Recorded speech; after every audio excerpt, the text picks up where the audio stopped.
네, 정부의 의대 증원 정책을 멈춰달라는 의료계 집행정지 신청에 대해서 1심에 이어 2심 법원도 정부 손을 들어줬죠. 정부는 의료개혁에 속도를 내겠다고 밝혔습니다. 의료계는 허탈해하는 분위기인데요. 추후 대응책을 고심하고 있습니다. 취재기자 연결해서 내용 전해드리겠습니다. 이문석 기자. 네, 사회부입니다. 네, 정부와 의료계 협의가 교차했죠? 네, 그렇습니다. 정부는 사법부가 현명한 판단을 내렸다고 환영했습니다. 반대로 의료계는 아쉬운 결과라며 남은 재판의 신속한 결정을 촉구했습니다. 어제 서울고등법원은 의대 교수와 전공의 의대 준비생들의 집행정지 신청은 자격이 안 된다고 각하했습니다. 다만 의대생의 경우 1심과 달리 신청 자격이 있다고 봤고 증원 정책으로 회복 어려운 손해가 발생할 수 있다는 점도 인정했습니다. 재판부는 그러나 필수 의료와 지역 의료 위기 속에 교육받을 권리보다 의료 개혁이라는 공공복리가 더 중요하다며 집행정지 신청을 기각했습니다. 정부는 오늘 오전 열린 중앙재난안전대책본부 회의에서 추진 동력이 확보된 만큼 의료 시스템 개혁에 속도를 내겠다고 밝혔습니다. 의료개혁 추진에 한층 더 박차를 가하겠습니다. 의료진 확충에 이어서 지역 의료 강화, 의료사고 안전망 강화, 공정한 보상체계 확립 등 4대 과제를 속도감 있게 추진해 나가겠습니다. 의료계는 의대 증원 정책으로 회복할 수 없는 손해가 발생할 수 있다는 점이 법원에서 처음 인정됐다고 의미를 부여하기도 했습니다. 대한의사협회는 의대 교수 단체 등과 오늘 공식 입장을 밝힐 예정입니다. 정부가 앞으로 의료개혁에 속도를 내겠다고 밝혔는데요. 내년도 의대 정원은 예정대로 증원이 되는 거죠? 네, 그렇습니다. 일단 원래 계획대로 1,500명 안팎 증원하는 거로 추진됩니다. 의료계가 오늘 오전 대법원에 재항고하긴 했지만 결과가 나오기까지 빨라야 한두 달 정도 걸릴 예정입니다. 정부는 대법원 판단까지 기다리지 않기로 했습니다. 이달 말까지 한국대학교육협의회 심의를 거쳐 의대 모집 인원이 확정되면 각 대학은 홈페이지에 모집 공고를 내게 되는데요. 한번 모집 공고가 나면 이를 되돌리기란 사실상 어렵습니다. 수험생들에게 큰 혼란을 일으키기 때문입니다. 따라서 대법원 재항고심 등에서 다른 결과가 나오는 상황이 발생하더라도 내년 학년도 의대 모집 인원은 증원이 유지될 거로 보입니다. 정부는 오늘 중대본 회의에서 의료 현장의 갈등을 조속히 매듭짓겠다며 전공의 근로시간 단축 등 수련 환경 개선을 또 한 번 약속했습니다. 하지만 전공의와 의대생들은 원점 재검토가 아니면 복귀하지 않겠다는 입장이어서 갈등 봉합이 쉽지 않을 전망입니다. 병원과 학교 복귀를 기약할 수 없게 되면서 의대생 집단 유급 등이 현실화할 가능성은 오히려 커졌습니다. 전국 의대교수 비상대책위는 비상 상황이 이어지게 됐다며 근무 시간 재조정을 논의할 계획인데요.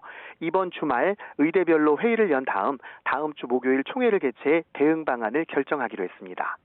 지금까지 사회부에서 YTN 이문석입니다. 네, 국회에서는 현재 오동훈 고위공직자 범죄수사처장 후보자 인사청문회가 열리고 있습니다. 법원이 정부의 의대 증원 정책에 손을 들어준 것을 두고 여야는 미묘한 입장 차이를 보이고 있습니다. 취재기자 연결해서 국회 상황 알아보겠습니다. 강민경 기자. 네, 국회에 나와 있습니다. 네, 먼저 국회 상황부터 좀 짚어보죠. 오늘 오동훈 공수처장 후보자 인사청문회가 열리고 있는데 지금 분위기는 어떻습니까? 네, 국회에서는 김진욱 초대 공수처장이 퇴임한 지 약 100일 만에 새 후보자 청문회가 진행되고 있습니다. 윤석열 대통령의 첫 공수처장 후보 지명인데다가 최상병 사건 수사 외압 의혹을 수사하는 주체인 만큼 특히 민주당이 손곡 검증을 하고 있는데요. 민주당 첫 주자로 나선 박용진 의원은 판사 재직 시절 직업을 가리고 국회의원 후보자에게 정치 후원금을 기부한 이유를 따져 물었습니다. 오 후보자는 오래된 일이라 정확히 기억이 나지 않지만 실무자가 쓴 것 같다라고 답했습니다. 오 후보자는 이 밖에도 각종 신상과 관련한 의혹을 받고 있는데요. 20살이던 딸이 어머니가 갖고 있던 재개발 토지를 아버지가 증여한 돈으로 매입한 이른바 부모 찬스 논란, 또 세법 전문가인 오 후보자가 재개발로 부동산 가격이 오르기 전에 증여해서 세금을 줄인 게 아니냐는 이른바 세테크 의혹이 대표적입니다. 민주당은 이 부분에 대한 검증과 함께 오 후보자에게 최혜병 사건 수사 의지가 확실히 있는지 여부도 재차 질의하고 있습니다. 반면 국민의힘은 오 후보자를 두고 소위 선을 넘는 문제는 없다는 입장입니다. 청문회 역시 오 후보자의 자질 판단과 여러 의혹을 둘러싼 방어에 집중할 것으로 보입니다. 어제 의대 정원 문제에 대한 법원의 판단이 나왔는데 여야 반응은 어떻게 나오고 있습니까? 네, 어제 법원은 증언으로 인한 의대생 권리 침해보다 공공복리가 더 중요하다고 판단을 했는데요. 이에 집권여당인 국민의힘은 합리적이고 당연한 결정이란 입장을 냈습니다. 추경호 원내대표는 아침 회의에서 사법부의 이번 기각 결정으로 정부가 추진해온 의대 증언과 의료교육 교비를 넘길 수 있는 계기가 됐다며 앞으로도 이 문제를 관리하겠다고 말했습니다. 직접 들어보시겠습니다. 사법부의 판단이 모든 문제를 해결할 수 있는 것은 아니지만 더 이상 국민들께서 혼란을 느끼시지 않도록 정부와 긴밀한 협조 체제를 이어가겠습니다. 민주당 역시 원칙적으로는 의대 증언이 필요하다는 입장입니다. 다만 정부가 2,000명 증언만을 고집하며 이 사태를 원만하게 수습하지 못하고 있다는 부분에 초점을 맞췄습니다. 이재명 대표의 발언도 직접 들어보시겠습니다. 사법부 판결에 의료계가 반발하면서 의정 갈등이 또다시 원점으로 돌아갔습니다. 의료 현장의 혼란 그리고 국민 불안을 불식시키고 결론 없는 무능한 정책도 국정도 이제는 끝내야 됩니다. 이 대표는 이 과정에서 필수 의료 논의와 국민 건강권은 철저히 무시되고 있다며 여야정과 의료계의 사자협의체를 하루빨리 가동해서 문제를 해결하자라고 촉구했습니다. 네, 이번에 민주당 얘기를 해보죠. 22대 전반기 국회의장 후보로 예상을 깨고 어제 우원식 의원이 선출됐는데 당내에서 어떤 얘기들 나오고 있습니까? 네, 유력 후보로 꼽혔던 추미애 당선인을 꺾고 우원식 의원이 국회의장 후보가 된 것을 두고 강성 지지층들이 특히 강하게 반발하는 기류입니다. 당원들의 뜻과 이재명 대표의 의중, 즉 당심과 명심 모두 추미애 당선자에게 있었다는 게 이들의 시각이었는데요. 국회의원들이 이변을 만든 것 아니냐는 해석이 나오는 가운데 일각에서는 연임에 대해 말을 아끼는 이재명 대표의 향후 행보에도 영향을 미칠 수 있다는 관측이 나옵니다. 다만 이 대표 측 관계자들은 이런 해석에 일단 선을 긋고 있습니다. 한 관계자는 YTN과 통화에서 이 대표는 국회의장 선거의 과열 양상을 가장 걱정했을 뿐이라며 반드시 누가 돼야 한다는 식의 예상은 하지 않았다고 강조했습니다. 이 대표의 리더십이 손상을 입었다는 해석에도 전혀 동의할 수 없고 국회의장 선거에선 당대표가 의사결정을 할 것도 없다고 잘라 말했습니다. 국회의장 후보가 된 우원식 의원 역시 라디오에서 중립적 국회의장만 되진 않겠다는 의지를 내비쳤는데요. 직접 들어보시겠습니다. 이번 국민들의 민심이 이번 총선 과정에 아주 명확하게 드러났습니다. 나라를 나라답게 해라. 국민의 삶을 좀 제발 좀 제대로 지켜달라. 힘들어 못 살겠다. 이런 거잖아요. 오 의원은 늘 당원과 소통하겠다고 말하기도 했는데 이른바 당심을 잘 따르겠다고 강조하며 내부 갈등 수습을 시도한 거라는 관측이 나옵니다. 이번에 국민의힘 상황도 좀 짚어보겠습니다. 어제 국민의힘 수도권 초선 당선인들과 윤석열 대통령 만찬을 했는데요. 분위기가 어땠습니까? 네, YTN이 접촉한 참석자들은 대체로 화기애애한 분위기였다고 평가했습니다. 초선 당선인들을 중심으로 정책 건의가 이어졌다고 당시 분위기를 전했는데요. 한 참석자는 통화에서 윤 대통령이 당을 부하로 생각하지 않는다며 자유롭게 의견을 달라고 했고 이에 참석자들은 각 전문 분야에 대한 이야기를 털어놓았다고 전했습니다. 한편 비대위 체제를 가동 중인 국민의힘은 전당대회 시기와 규칙에 대한 구체적인 검토에 들어갔습니다. 7월 안에는 새 대표를 선출해야 한다는 목소리가 나오는 가운데 현재 당원 투표 100%인 전당대회 룰 개정 여부에 대한 논의가 될 걸로 보입니다. 당권 주자로는 5선이 되는 나경원 당선인과 윤상현 의원 등이 최근 몸풀기에 나섰는데요. 다만 최종 변수는 결국 한동훈 전 비상대책위원장의 출마 여부가 될 가능성이 큽니다. 당내에서는 한 전 위원장의 책임론이 크지 않다라는 공개 발언도 나왔는데요. 직접 들어보시겠습니다. 한동훈 위원장이 당을 이끈 건 고작 100일밖에 되지 않습니다. 그렇기 때문에 한동훈 위원장에게 책임이 더 크다고 얘기하는 것 자체가 그 안에 어떤 정치적인 함의나 노림수가 들어있다고 저는 봐요. 한 전 위원장의 출마를 달가워하지 않던 친윤계가 미묘한 입장 변화를 보이고 있다는 관측도 나오는데요. 여당 측 관계자는 YTN과의 통화에서 한 전 위원장은 전당대회에 나오면 무조건 되지 않겠냐며 그때 톤을 바꿀 수 없으니 친윤계 역시 고민을 하고 있는 거라고 분위기를 전했습니다. 당사자인 한 전 위원장은 출마나 향후 입장 표명 여부를 묻는 YTN의 질의에 답하지 않고 있습니다. 출마 가능성이 조금 더 커질 수 있다는 관측이 조심스럽게 제기되는 가운데 언제쯤 본격 행보에 나설지 관심이 쏠립니다. 지금까지 국회에서 YTN 강민경입니다. 최근 북한 김정은 위원장이 방사포탄 시험 발사를 참관하고 군수공장을 잇따라 돌면서 생산을 독려하는 행보를 보였죠. 러시아에 무기를 수출하려는 홍보 전략 아니냐 이런 분석이 나왔는데요. 북한 김여정 부부장이 무기 개발은 수출용이 아니라 남한을 겨냥한 것이라고 주장했습니다. 취재기자 연결해서 내용 정리해보겠습니다. 김대근 기자. 네, 통일부입니다. 네, 북한이 러시아 수출용이 아니다 이렇게 강조를 했군요. 네, 그렇습니다. 북한 김정은 국무위원장의 여동생 김여정 노동당 부부장이 오늘 조선중앙통신을 통해 보도된 담화에서 북한이 개발하고 있는 무기체계는 러시아 수출용이 아니라 남한을 겨냥한 거라고 말했습니다. 김 부부장은 적대 세력들이 북한이 생산하는 무기체계가 러시아 수출용이라는 낭설로 여론을 어지럽힌다면서 이같이 말했는데요. 그러면서 최근 북한이 공개한 방사포들과 미사일 등의 전술 무기들은 오직 한 가지 사명을 위해서 빚어진 것이라면서 서울이 허튼 국리를 하지 못하게 만드는 데 쓰이게 된다는 것을 숨기지 않는다고 밝혔습니다. 최근 김정은 국무위원장은 신형 240mm 방사포 시험 사격을 참관했고요. 또 방사포차를 직접 시운전하며 생산을 독려하는 모습을 보이기도 했죠. 이와 함께 전술 미사일 무기체계 생산 현황을 점검하는 등의 행보를 보였는데요.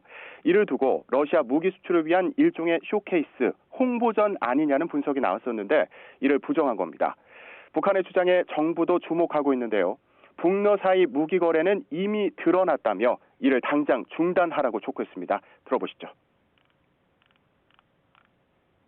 러시아와 북한 간 무기 거래가 100일하에 드러났음에도 여전히 북한은 러시아와의 무기 거래를 부인하고 있는데 이는 북한 스스로도 불법적인 행위라는 것을 알고 있음을 보여주는 것입니다.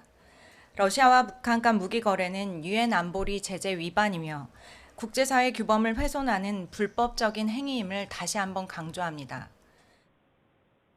네, 그런데 북한이 갑자기 담화까지 내면서 이런 입장을 밝힌 이유는 뭐라고 분석합니까? 네, 김정은 국무위원장은 그동안 무기 생산 현황을 점검하면서 특별히 남측을 향한 메시지를 밝히지는 않아왔는데 오늘 김여정 부부장의 담화를 보면 입장에 변화가 보이죠.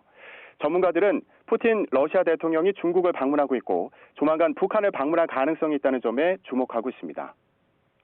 북한과 러시아 사이 무기 거래에 대한 국제사회 비판의 목소리가 높은 가운데 북한이 여기에 대응하지 않으면 자칫 러시아에 부담이 될 수 있다고 본 거 아니냐는 겁니다. 또 북중러 연대를 강화하려는 움직임 속에 중국에 대한 고려도 있었을 거란 분석입니다. 전문가의 얘기를 들어보시죠. 무기 거래설 쪽으로 초점이 맞춰진 뉴스가 나가니까 상당히 중국한테도 이제 부담스럽게 느껴질 수도 있고 또 러시아도 이제 향후에 푸틴이 방북한다라는 걸 생각한다면 부담이 될 수 있는 부분이 있겠죠. 김여정이 나서는 그거에 나타난 특징이 있어요. 그러니까 지난번 일본 기시다와의 그 담화를 통해서 북일 교섭 관련된 그런 담화를 낼 때도 그렇고 이 김여정이 나설 때는 그 시기, 그 타이밍에 뭔가 말을 하지 않으면은 안 된다고 판단을 하는 어떤 뭔가 정세에 대한 판단이 있기 때문에 이제 나서는 경우가 대부분이거든요.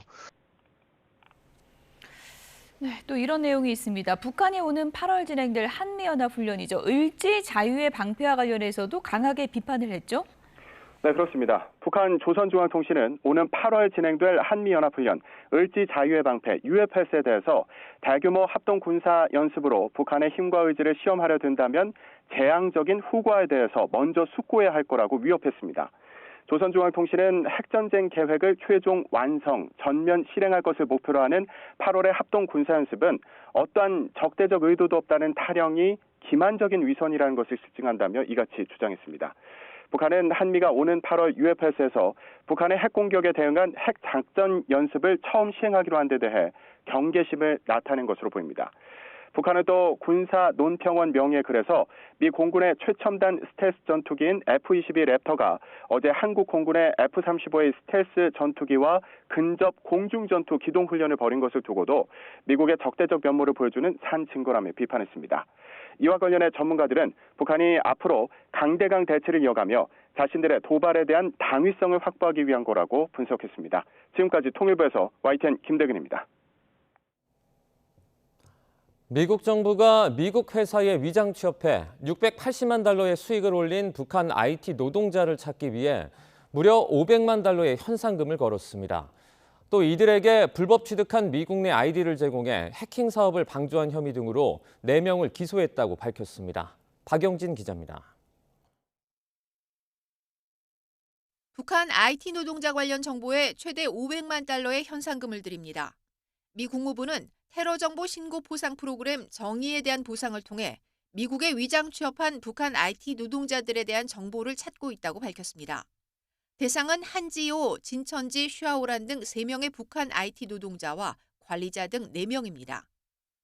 북한 IT 노동자들은 2020년 10월부터 지난해 10월까지 300곳이 넘는 미국 기업에 위장 취업해 원격 소프트웨어나 앱 개발자로 일하면서 최소 680만 달러, 우리 돈으로 90억 원 넘게 벌었습니다. 미국 정부는 이들이 북한 군수공업부와 관련된 인물들로 2곳의 미국 정부기관에도 최소 3차례에 걸쳐 취업하려 했지만 실패했다고 밝혔습니다. 이 과정에서 미국인 60여 명의 신분을 도용한 것으로 조사됐는데 미국 법무부는 북한 IT 노동자들에게 불법 취득한 미국 내 아이디를 제공한 조력자 4명을 기소했습니다. 이들은 미국 기업의 원격 근무자로 공식 취업한 뒤 90대 이상의 컴퓨터를 활용해 북한 노동자들이 마치 미국에 있는 것처럼 위장 취업한 회사에 원격 접속하는 것을 도운 것으로 드러났습니다. 또 북한 노동자들이 받은 돈을 세탁한 혐의 등도 받고 있습니다. 미국 정부는 또 북한과 러시아의 무기 거래에 관여한 러시아인 2명과 러시아 기업 3곳에 대한 제재도 발표했습니다. 미국은 러시아가 북한에 대한 유엔 안보리 결의를 직접 위반해가며 북한산 탄도미사일 40기 이상을 수입해 이미 우크라이나전에 사용했다고 지적했습니다. That Russia and the PRC have a role to play in helping rein in and engage the DPRK when it comes to their provocative and reckless and malign and destabilizing behavior. 미국은 이번 조치가 북한과 러시아의 불법 행위에 대한 책임을 묻고 대가를 치르게 하려는 미국 정부의 결의를 보여준다고 밝혔습니다. YTN 박영진입니다. 간밤에 뉴욕 증시가 장중 3대 지수 모두 역대 최고점을 찍으며 달아오르다 하락 반전했습니다. 우리 증시도 이에 영향을 받아 일제히 하락세를 보이고 있습니다. 취재 기자 연결해서 자세히 알아보겠습니다. 류한홍 기자. 네, 류한홍입니다. 네, 미 증시가 뜨겁게 달아오르다 식어버렸는데요. 우리 증시 상황 자세히 전해주시죠. 네, 코스피와 코스닥 지수 모두 하락으로 출발해 현재도 하락세를 나타내고 있습니다. 코스피는 0.8%, 코스닥 지수는 1.4% 각각 하락 중입니다. 코스피는 0.06% 내린 2751.47로 개장을 했고 코스닥 지수는 0.15% 내린 869.06으로 개장했습니다. 두 시장 모두에서 외국인은 순매도를 나타내고 있습니다. 코스닥 시장에서 4거래일,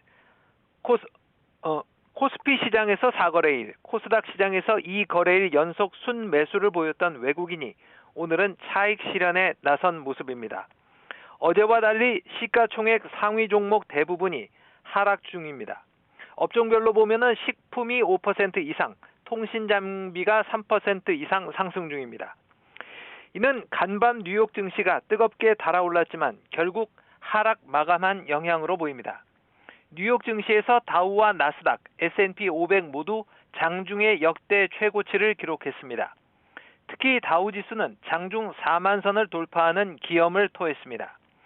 4만 51.05까지 올랐습니다. 지난 2020년 11월 24일 3만 선을 돌파한 후 3년 5개월여 만에 4만 선을 돌파했습니다.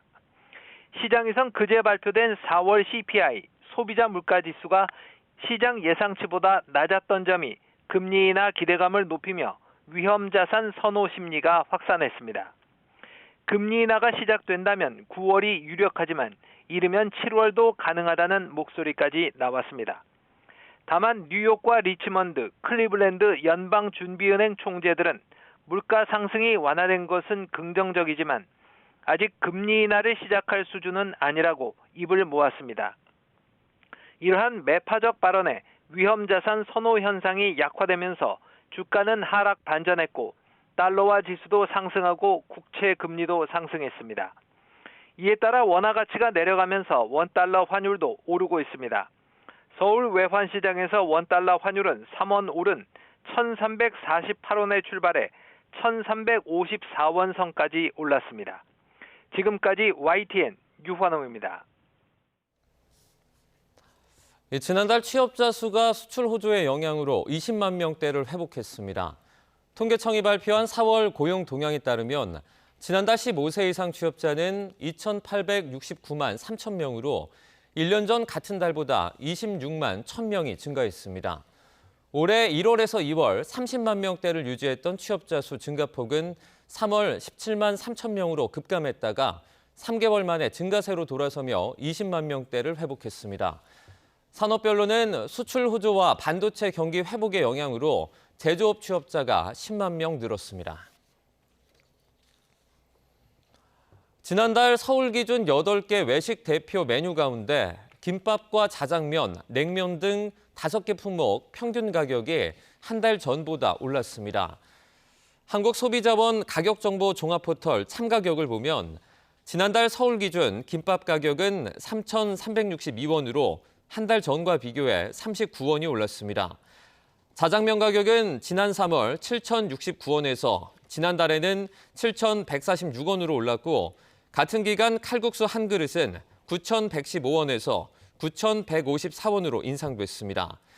냉면은 한 그릇에 11,692원으로 오르며 12,000원을 눈앞에 뒀고 김치찌개 백반 가격은 8,115원으로 77원이 올랐습니다. 쿠팡이 소비자가 파악하기 어려운 방식으로 멤버십 가격 인상 동의를 받았다는 의혹에 대해서 공정거래위원회가 조사에 나섰습니다.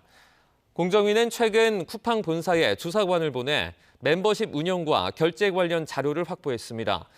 쿠팡은 멤버십 가격을 월 4,990원에서 7,890원으로 인상하는 과정에서 상품 결제 창에 회비 변경 동의 문구를 넣어 결제 버튼을 누르면 멤버십 가격 인상에 동의한 것으로 간주했습니다. 공정위는 이 같은 쿠팡의 행위가 소비자를 기만하는 눈속임 상술, 이른바 다크 패턴에 해당하는지 파악하기 위해 조사에 나섰습니다. 뺑소니 의혹을 받는 트로트 가수 김호중 씨에 대해서 경찰이 소속사와 자택 등에서 자료 확보를 위한 압수수색에 나섰습니다. 음주 측정을 피하려 한 정황뿐 아니라 차량 블랙박스까지 사라진 상태라 수사에 난항을 겪고 있기 때문입니다. 표정우 기자입니다. 경찰 수사관들이 분주히 움직이며 건물을 샅샅이 뒤집니다. 트로트 가수 김호중 씨의 소속사입니다. 1시간 반이 지난 시점에서야 경찰의 압수수색은 끝났습니다.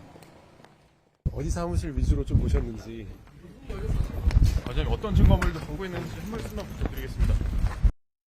경찰은 김 씨가 유흥주점에서 술을 마신 뒤 뺑소니 사고를 냈을 것으로 보고 증거 확보에 주력하고 있습니다. 범죄를 입증할 블랙박스 메모리 카드도 김 씨 차량에서 사라진 상황으로 경찰은 김 씨의 매니저가 없앴다는 진술을 바탕으로 사실관계를 확인하고 있습니다. 경찰은 이번 강제 수사를 통해 김 씨가 소속사와 함께 증거인멸을 지시한 건 아닌지 확인할 예정입니다.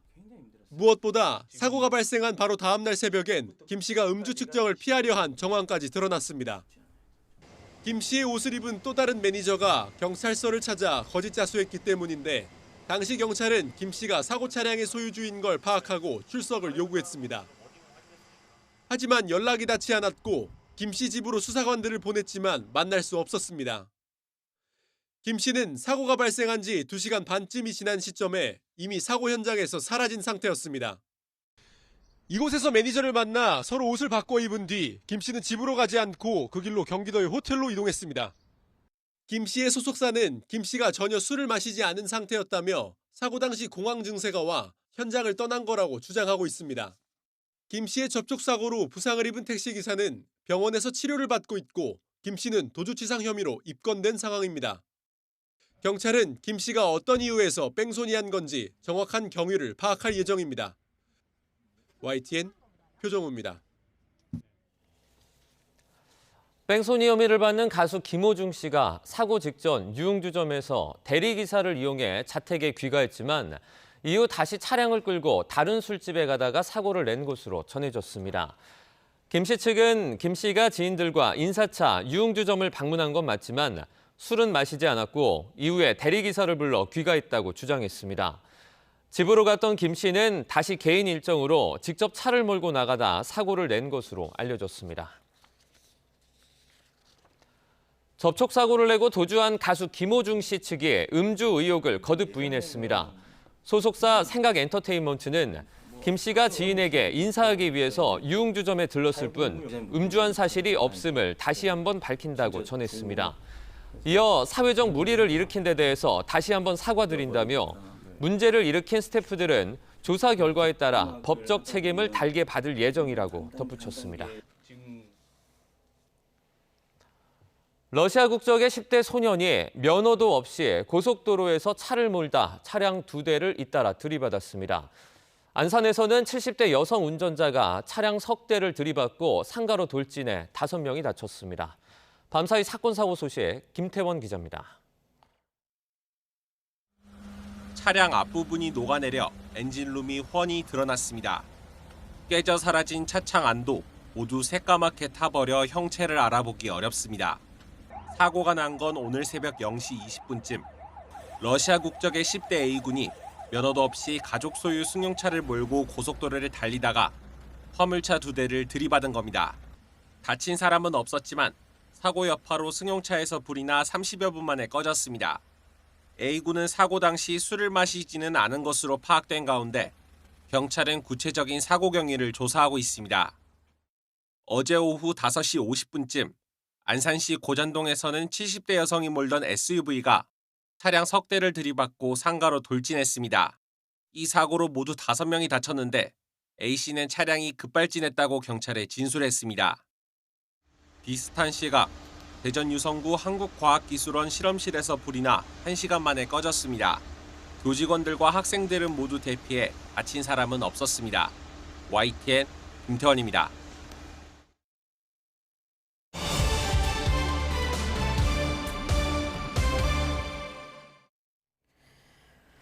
네, 각이 살아있는 정치평론 시사정각 시작하겠습니다. 오늘도 각에서는 2분을 모셨는데요. 김진 전 중앙일보 논설위원 그리고 최창렬 용인대 특임교수 나오셨습니다. 어서 오세요. 안녕하세요. 네, 먼저 첫 번째 주제요. 영상으로 보겠습니다.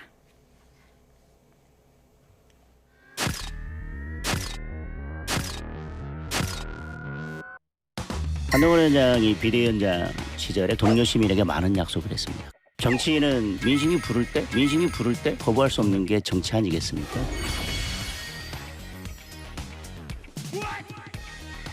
아주 큰 패배를 했다면 어느 정도 성찰의 시간을 가진 다음에 나오시는 게 맞죠. 누구나 출마를 하시는 것이 맞다고 생각을 하고요. 다만 결국 당원들이 판단하시는 것 아닐까. 어떤 이재명의 민당하고 다른 점이 있다면 책임지는 보수, 책임질 줄 아는 그런 정당이었으면 하는 바람인데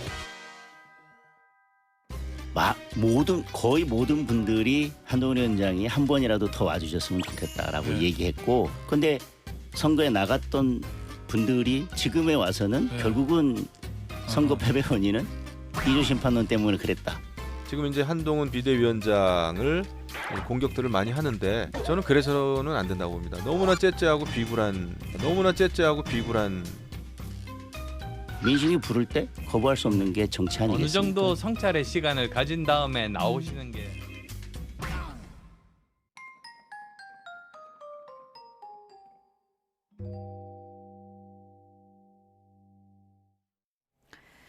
네, 한동훈 전 위원장 등판론이 지금 국민의힘에서 굉장히 뜨거운 이슈가 되고 있습니다. 민심이 부르면 안 나올 수 없다는데 민심이 부를 거라고 보십니까? 민심보다 일단 당내의 당심이 중요한 것 같아요. 예. 당심과 민심의 이제 전당대 룰 비율이 어떻게 될지 모르겠어요. 지금은 이제 당심 100%인데 바뀔 가능성도 있습니다만 아무튼간에 지금 당에서는 한동훈 전 위원장이 가능성이 높아지는 분위기입니다. 저는 사실 처음에는 한동훈 전 위원장이 전대는 안 나올 거다 이렇게 예상을 했었는데 예. 저도 좀 바뀌었어요. 예. 분위기가 워낙 뭐 당에서 저런 목소리가 많이 나오고 또 이게 지금 계속 언론이 주시라고 있잖아요. 뭐 일거수일투족에 대해서 보도가 나올 정도고 저렇게 되면은 한동훈 전 위원장도 나올 수밖에 없을 거예요. 아마 나오는 쪽이 기울 것 같고 그리고 전 승리 가능성도 나쁘지 않다고 생각해요. 가능성이 있다고 보는데 문제는 한동훈 전 위원장이 대표가 되고 난 다음에 대표가 됐다고 전제하고 과연 잘 해나갈 수 있을까? 왜 제가 이 말씀 드리냐면 대통령과의 관계도 그렇고 말이죠. 특검도 그렇고요. 어쨌든 이런 상황을 잘 견뎌 나가야 되는데 그런 점은 좀 별개가 아닌가. 어쨌든 간에 저는 뭐 한동훈 전 위원장의 그 전대 출마 가능성은 점점 높아지고 있다라고 생각합니다. 최 교수님도 입장을 좀 바꿨다, 네, 나올 것 같다 이렇게 보시는 건데 박상수 인천서갑 조직위원장 그러니까 한동훈 전 위원장이 영입했던 인재도 만나서 보수가 다시 집권하려면 어떻게 해야 되나 이런 것들을 논의했다 그러거든요. 지금 뭐 몸풀기 하고 있는 건 분명한 건가요? 몸을 뭐 거의 다 푼 것 같아요. 거의 다 풀었습니까? 예. 한동훈 위원장은 뭐 간단히 얘기하면 선택지가 출마 외에는 별로 없습니다. 본인이 해외 유학 안 간다고 그랬고 본인이 나머지 인생을 공공의 선을 위해서 살겠다라고 했으니까 돈 많이 버는 전관예우 로펌도 갈 수 없습니다. 윤석열 대통령과 관계가 안 좋기 때문에 공직에 다시 맡을 수도 없어요. 공직을 때문에 한동훈 위원장의 선택지는 출마밖에 없다. 예. 자, 그리고 여론조사 결과를 일부 인용을 하면 국민의힘 지지자들 중에서 한동훈 위원장이 거의 50%를 육박을 하면서 다른 경쟁자들을 서너 배 차이로 따돌리고 있어요. 민심, 일반 시민들 여론조사에서는 유승민 의원과 양강을 이루고 있습니다. 그러니까 현재 당원 100%로 하든 당원 50%, 민심 50%로 하든 당원 70%, 민심 30%로 하든 어떤 식으로 경선 룰이 바뀌어도 아주 강력한 제일 주자는 한동훈 위원장이에요. 예. 그리고 의원들이나 원외위원장들은요. 대중적 지지율에서 압도적인 이 결과로 나오는 사람들한테 지지로 가세를 합니다. 때문에 거의 굳어지는 것 같고 그리고 당선 가능성도 제일 높다. 예. 분위기는 지금 거의 굳어져 있는 것 같은데 언제까지 뭐 목격담 정치 이런 거 할 수 없잖아요. 측근 정치 본인이 입장을 언제쯤은 밝혀야 될 텐데 어떤 방식의 등판이 좀 자연스러울 것 같아요? 글쎄요. 일단 정치적 메시지를 좀 내야 되겠죠. 아직은 전혀 얘기를 안 하고 있는 상황인데 상징 정치, 이미지 정치만 하는 것 같아서 이게 한계가 있죠. 지금 말씀처럼. 그러니까 이 정치 현안에 대한 목소리를 좀 내야 될 겁니다. 특히 이제 최근에 국민의힘을 포함한 여권의 변화 관련해 가지고 할 얘기가 많지 않겠어요? 윤 대통령과 마냥 주파수를 맞출 일은 없을 것이고 지금 어쨌든 민주당에 비해서 국민의힘이 총선 참패 이후에 별로 변하는 게 안 보여요. 국민의힘도 그렇고 대통령실도 그렇고 그런 부분들에 대해서 얘기를 좀 할 때 그때 전 그 시점이 이제 한동훈 전 위원장이 전대 출마에 대해서 서서히 입장을 밝히는 시기가 아닌가라고 생각합니다. 예. 뭐 비대위원장 처음 등판했을 때는 정치에 입문하는 신선함으로 좀 밀고 나갔다 할 수도 있을 텐데 이번엔 좀 다르잖아요. 한동훈만의 다른 무기가 필요할 거다 이런 얘기들도 많더라고요. 신선함의 무기가 여전하죠. 여전합니까? 여전하죠. 특히 시가 총선 패배 사태 이후에 본인이 잠적을 했기 때문에 일종의 그 신비주의 내지는 신선함을 유지를 하고 있어요. 그리고 잠적이 좀 짧지 않습니까? 이제 조금 아직까지는 대중적인 노출을 하지 않았기 때문에 뭐 하여튼 다른 정치인들에 비해서 상당히 신선도를 유지하고 있다. 그리고 이제 발견되는 사진 같은 것이 이제 도서관에서 책을 읽는다든가 아니면 조용히 산책한다든가 뭐 이런 거 있지 않습니까? 본인의 장점 중에 하나인 인문학적 교양의 정치인이라는 이미지를 계속 주고 있어요. 그리고 말도 홍준표 대구시장이 거의 거의 극단적인 언어를 사용을 하는데 점잖게 나 이 잘못된 것을 바로잡는 것은 배신이 아니라 용기다. 나는 국민들에게만 배신하지 않는다. 이런 식의 어떤 이 상당히 나름대로 이 참신한 언어를 구사를 한단 말이에요. 아직까지는 여의도 사투리에 물들지 않았다. 그래서 그런 신선도가 유지가 되기 때문에 국민들의 여론조사에서 대중 지지율이 유지가 되는 거예요. 예. 그렇지 않으면 벌써 예를 들어서 홍준표 그런 진흙탕 공격에 홍준표 대구시장 꽈로 대응을 했다면 예. 아마 지지율이 좀 떨어졌을지 몰라요. 그래서 현재까지는 본인의 장점이 유지가 되고 있고 시간이 지날수록 총선 패배 책임론이 희석될 거다. 예, 그렇기 때문에 뭐 여러 가지로 일단은 유리한 환경이 조성이 되고 있다라고 판단이 됩니다. 예. 진흙탕 공격이라고 표현을 해주셨는데 홍준표 시장이 뭐 연일 한동훈 전 위원장을 공격하고 있고 총선 말아먹은 애라는 표현까지 나왔거든요. 일종의 총선 책임자 낙인론일 텐데 이게 어느 정도 좀 본인은 먹히고 있다고 보나 봐요. 계속 하는 걸 보면요. 홍준표 시장이 뭔가 의도가 있을 겁니다. 아마 그런 얘기가 극단적인 얘기고 그리고 예. 애라는 표현이 적절치 않다는 걸 왜 모르겠어요. 근데 일부러 썼단 말이에요. 예. 저는 그렇게 생각합니다. 예. 아무튼 이 극단적으로 이제 한동훈 쪽과 이제 이 적대 관계를 맺으면서 윤 대통령과 가까이 가려 하는 생각인 것 같아요. 제가 볼 때. 그리고 뭐 저희 추론인데 일단 전통적인 보수층들, 강성 지지자들의 그 지지를 받고 지금 어쨌든 지금 여권 내에서도 윤 대통령과 한동훈 위원장은 서서히 갈라지고 있는 분위기잖아요. 지지자들도 좀 갈라지는 것 같은데 예. 그런 상황에서 홍준표 시장은 대통령과 이제 가까이 가면서 전통적 지지층을 묶어놓고 나중에 때가 되면 그때 이제 중도로 외연을 확장하려 하는 그런 전략 아닌가라는 생각이 들어요. 그래서 예. 의도적으로 이제 한동훈 위원장을 그야말로 디스하고 폄훼하고 절하하는 거 아니겠어요? 예. 근데 그런 부분도 이제 한동훈 위원장으로 하여금 더욱더 이제 뭐 체급을 높이는 결과도 있긴 있어요. 아마 그것도 생각할 거예요, 홍준표 시장이. 예. 체급을 높여, 전 이런 사태 해봅니다. 체급을 높여가지고 한동훈 위원장이 출마하게 만들어서 예. 한동훈 위원장이 상처를 받고 예. 그렇게 해서 사퇴시키려는 게 아니냐 이런 생각도 들 정도예요. 예. 사라지게 만들려고. 그렇지 않고 예. 이렇게까지 과도할 정도로 예. 숱하게 많이 비난을 했잖아요. 비판도 아니고 비난을 했는데 그 비난이 계속되고 있다고요.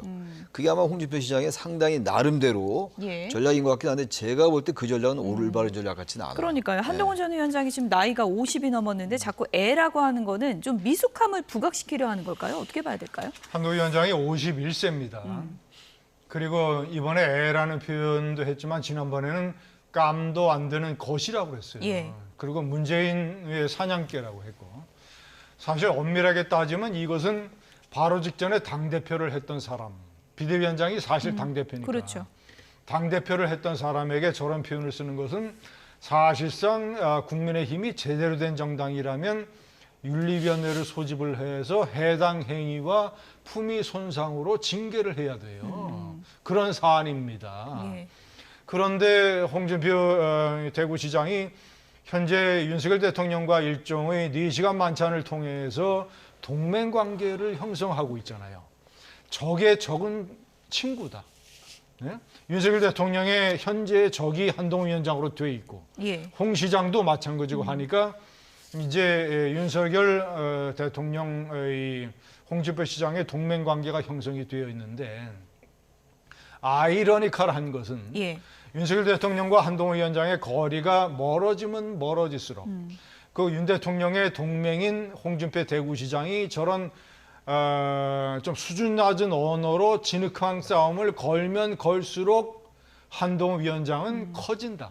예. 체급이 올라가고 지지율이 높아지고 해서 뭐 한동훈 위원장은 아마 저런 식의 스탠스를 계속 유지할 겁니다. 어쨌든 한동훈 전 위원장이 전당대회 등판을 하려면 당내의 총선 책임론 공격을 뛰어넘어야 될 텐데요. 총선 백서 TF 단장을 맡고 있는 조정은 의원은 오늘 인터뷰에서 이런 얘기를 했습니다. 들어보시죠. 한동훈 위원장하고 관계 나쁘다고 생각해 본 적 한 번도 없는데 예. 왜 이렇게 돼버렸는지 이제 곧 만나야 되겠죠. 예. 예, 총선 백서 관계로 예. 이 어색함을 어떻게 풀어나갈지. 예전에는 그렇지 않았거든요. 개인기로 춤 동급 최강이죠. 근데 그럼에도 불구하고 그 개인기를 서포트할 시스템이 우리 안에 있었냐? 이거에 대한 질문들이 지금 총선 백서에서 이루어지고 있습니다. 한동훈 책임론을 몰아가는 거 아니다. 지금 그러셨는데. 아니요. 책임 있습니다. 예. 한동훈 책임 있습니다. 대통령 책임 있습니다. 예. 이거 사실입니다. 본인이 입으로 얘기한 겁니다. 근데 공격할 의도는 없습니다. 윤 대통령도 혹시 만날 면담 신청할 생각 있으십니까? 필요하면 뵙고 싶습니다. 예. 아직 한 번도 안 뵀는데요. 특히 의대. 네. 의대 이슈를 총선 전에 왜 들고 나오셨는지 진짜 한번 질문해보고 싶은 생각이 있습니다. 네, 총선에 한동훈 책임이 분명히 있다. 그리고 이것을 백서에 명시해야 된다. 이런 입장인데 공격은 또 아니라 그러거든요. 한동훈 전 위원장 입장에서는 좀 이해는 안 갈 것 같거든요. 근데 지금 국민의힘에서 백서에 관련돼 가지고 저런 이 논란들이 의미가 없어요. 한동훈 위원장이 어쨌든 총선을 지휘했지 않습니까? 그럼 책임이 있죠, 일단. 지휘관이었으니까. 그리고 이제 몇 개의 전략 같은 게 좀 있잖아요. 이조 심판론도 그렇고 또 대통령과 차별화하고 뭔가 대통령실의 잘못된 행태에 대해서 지적을 했는데 뒷심이 약했고 이런 거 지적할 수 있어요. 그럼 한동훈이라는 이름을 넣느냐 안 넣느냐 이런 식의 지엽적인 건 지금 의미가 없습니다. 그런 얘기를 하고 그러나 본질적인 거는 윤석열 정권 심판론이 이번 선거의 대세였잖아요. 그건 다 인정하는 거 아닙니까? 여야 모두 할 거 없이. 그걸 넣으면 되는 거예요. 그리고 난 다음에 그럼에도 불구하고 이걸 이길 수 있었는데 대통령이 정권 심판을 뛰어넘을 수 있는 기회가 몇 번 있었죠. 김건희 여사에 관련된 것도 그랬고 이종섭 대사에 대한 것도 있었고 근데 거기에 대해서 한동훈 위원장이 차별화에 실패했다라든지 몇 가지 전략 제시하면 되는 겁니다. 거기에 대해서 이름을 넣냐 안 넣냐 한동훈 위원장이 잘못했냐 대통령이 잘못했냐 이런 게 중요한 게 아니에요. 지금 있는 그대로 적시하면 되는 겁니다. 그러니까 저런 조정훈 의원의 저런 얘기도 저는 의미가 별로 없다고 봐요. 있는 그대로 얘기하고 그러나 본질적인 책임은 한동훈 위원장한테 있지 않죠. 정권 심판론이 대세였기 때문에 그게 이번 선거를 관철했던 프레임이었잖아요. 그걸 적시하면 되는 거예요. 그리고 대통령실이 바뀌어야 된다. 그 지금의 현재 여권의 변화, 총선 이후의 현재 모습 문제가 있다라고 얘기하면 되는 것이죠. 근데 지금 그렇게 하고 있지 않잖아요. 그게 문제인 것이죠. 오늘 오후 2시에 이제 이철규 의원 비롯해서 공관위원들 면담을 한다 그래요. TF에서. 그러니까 총선 책임이 누구에게 있느냐, 어떤 부분에 있느냐를 이제 면담한다는 것인데 어떻게 보십니까? 지금 뭐 한동훈 책임론에 오늘 오후 면담이 좀 분수령이 될 수도 있다 이런 얘기도 있더라고요. 먼저 조정훈 의원에 대해서 잠깐 말씀드릴게요.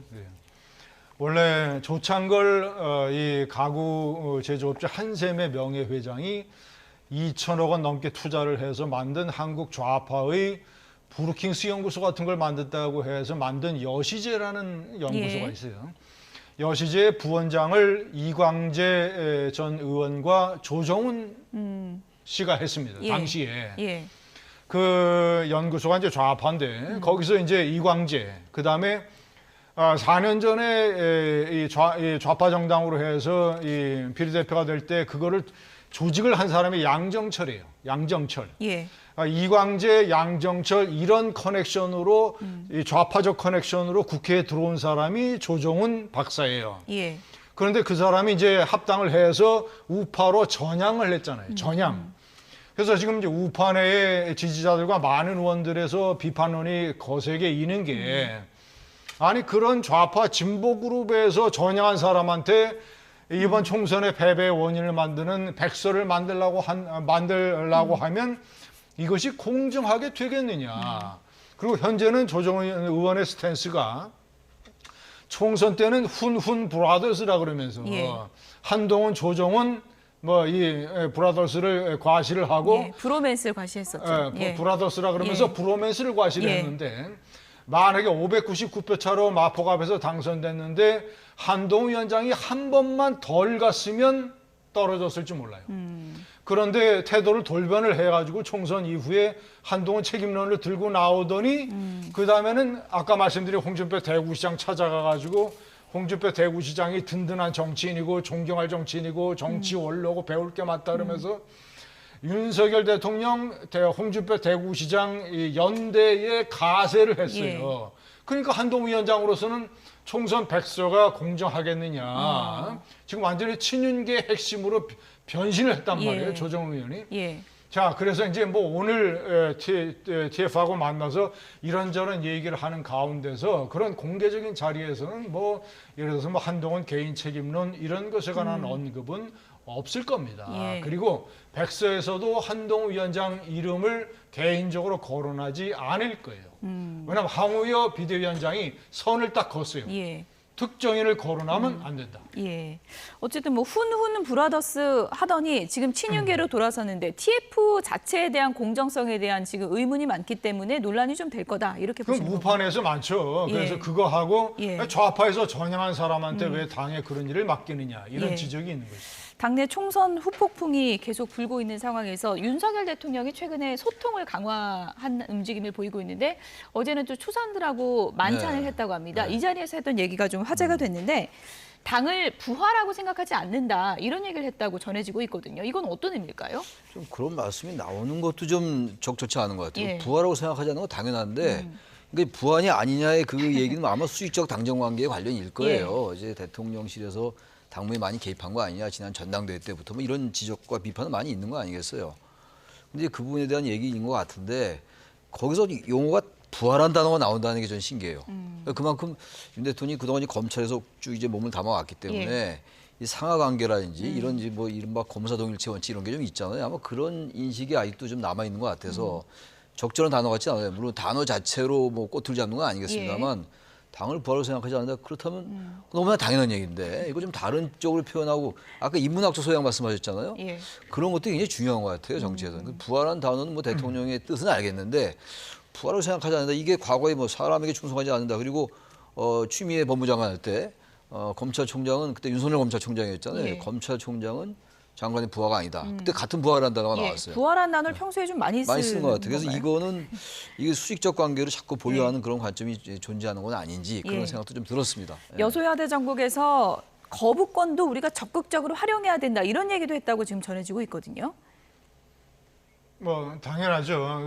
뭐 거부권은 일단은 이제 윤석열 대통령의 마지노선이니까 그리고 부하 논쟁도 윤석열 대통령이 당을 부활하고 생각을 한다고 국민들에게 이미지를 각인시킨 3가지 사건이 있었어요. 첫 번째는 강서구청장 보궐선거에 김태우 공천을 대통령실에서 강행한 것. 두 번째는 김경률의 마리 앙뚜아네트 발언이 나오자마자 대통령 비서실장을 시켜서 한동훈 위원장한테 사퇴하라고 얘기 압박을 넣었던 것. 그 두 번째 사례고. 세 번째는 비례대표 명단에 본인이 원하고 대통령실에서 관심 있는 사람들이 거의 안 들어갔다. 특히 이제 호남의 그 인사. 이 3가지로 해서 아예 대통령이 당을 수직적 관계로 생각을 하는구나라는 인식을 줬고 그것이 총선 참패 원인의 주요한 하나였습니다. 때문에 그 3가지 그런 기억 때문에 대통령은 막 적극적으로 나서서 아 당신들 내 부하 아니야 이제부터 똑같아 수평적 이런 식으로 이제 좀 이제 이렇게 새롭게 좀 가지고 가려고 하는 것 같아요. 단어 선택이 좀 적절하지 않았다는 지적은 안 어떻게 했죠. 그 보십니까? 부활하는 단어 자체가 본인이 당을 수직적 관계로 생각을 했다라는 것을 좀 의미를 주는 것이니까. 제2요구권을 활용해야 된다. 이 얘기는 전 좀 문제가 있는 발언 같아요. 지금 제2요구권은 대통령의 권한이에요. 헌법에 부여된 권한이고 입법 권력을 사실 뭐 민주당이 가지고 있는 분점 정부가 됐잖아요. 지금 입법 권력과 행정 권력이 다른 그야말로 정부인데 분점 정부인데 제2요구권은 뭐 사용할 때 사용해야죠. 과거에 뭐 이른바 진보 정권도 사용을 했으니까. 근데 이걸 적극 활용해라 이런 얘기는요. 무슨 의도는 알겠어요. 이것도. 야당이 워낙 세고 지금 야당이 공세가 거칠어질 것 같으니까 하겠다는 건 맞는데 지금 대통령이 이재명 대표도 만나고 그랬지 않습니까? 기자회견 취임 2주년도 했고. 근데 여기서 제2요건 적극 활용해야 된다라고 하면 이걸 어떻게 받아들여야 되느냐. 협치를 하겠다는 건데 저는 그 단어 자체는 그 문장은 그렇게 썩 적절하지 않았다라고 생각이 들어요. 아무래도 뭐 전원이기 때문에 압축된 말만 듣고 좀 그렇죠. 맥락을 다 이해할 수는 없어서 이 부분은 전체 문맥을 모르니까 하긴 한데 추후에 다시 좀 구체적인 알겠습니다. 얘기를 들을 기회가 있었으면 좋겠고요. 어제 만찬에 참석했던 박정훈 당선인은 이런 바람을 말하기도 했습니다. 들어보시죠. 그러니까 윤석열 대통령 지지하는 분들이 한동훈 위원장을 싫어하기 시작했어요. 그리고 한동훈 위원장을 좋아하는 분들은 대통령의 국정 운영 방식을 더 거칠게 비판하기 시작했어요.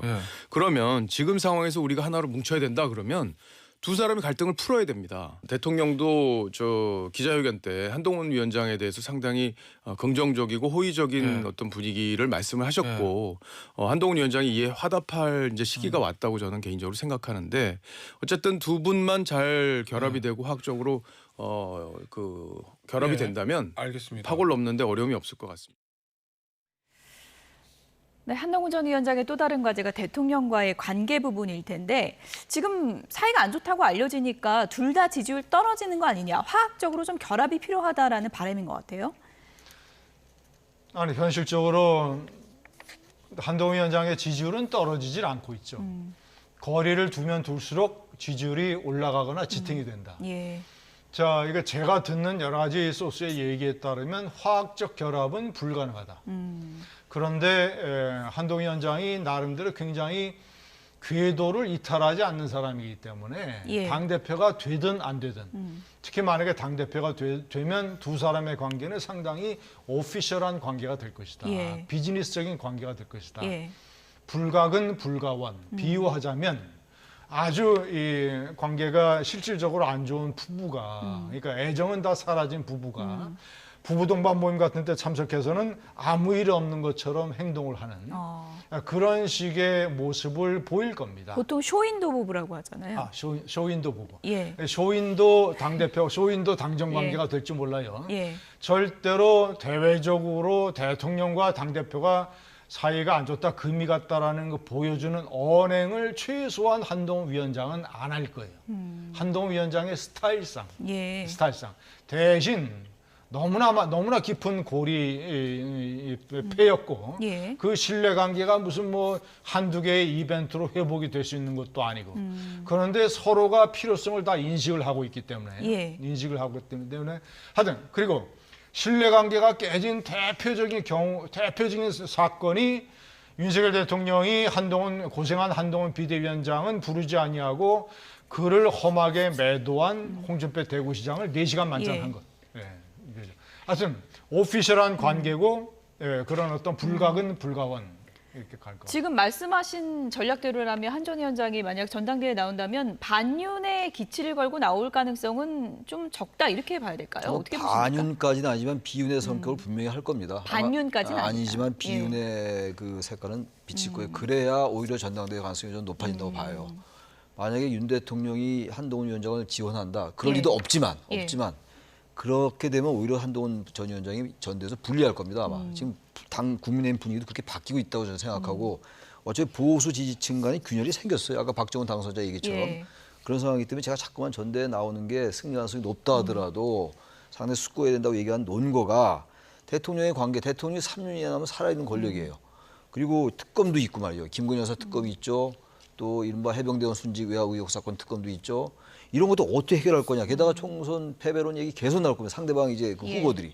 그래서 저는 조금 좀 숙고해서 좀 기다리는 게 물론 아까 이제 말씀처럼 나올 가능성은 대단히 높아요. 저도 그렇게 생각하는데 대통령과의 관계를 어떻게 할 수 있는지 방안이 서야 될 겁니다. 아마. 거기에 적절히 대응할 수 있어야 된다는 생각이 들어요. 좀 예민한 얘기일 수 있는데 당내에서도 좀 지금 분화가 이루어지고 있다고 하거든요. 의원들 사이에 친한이냐 친윤이냐 어느 쪽으로 좀 앞으로 기울 가능성이 있다고 보십니까?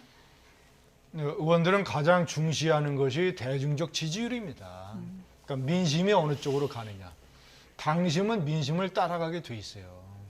때문에 벌써 이 국민의힘 지지자들 대상으로 조사해서 한동훈 위원장이 50% 가까이 나오고 경쟁자들에게 서너 번 차이고 그러면 벌써 대세론이 앞으로 형성이 될 겁니다. 그러면 많은 의원들이 한동훈 위원장 쪽으로 가세할 가능성이 크고 제가 말씀드렸지만 싸움은 한동훈 만약에 나경원 의원이 출마를 하면 한동훈 나경원 싸움이 될 거예요. 되는데 나경원 의원이 이제 친윤계를 대표하는 후보로 자리매김을 하게 된다면 과연 한동훈 위원장과의 격차를 따라잡을 수 있을 것이냐. 안철수 의원이 좀 섭섭할 것 같은데 안철수 의원은 안철수 의원은 말이죠. 민심이나 당심 조사에서도 다 쳐져요. 더군다나 뭐 최상병 특검법 이거 찬성해야 된다라고 이렇게 얘기를 하면 전당대회에서 어떻게 얘기가 되겠습니까? 지난번에도 말씀드렸지만 번지수를 잘못 잡고 있다. 예. 전당대회 갑론을박이 뜨거운 국민의힘 상황을 알아봤고요. 다음에 민주당으로 가보겠습니다. 다음 주제 확인해 보겠습니다.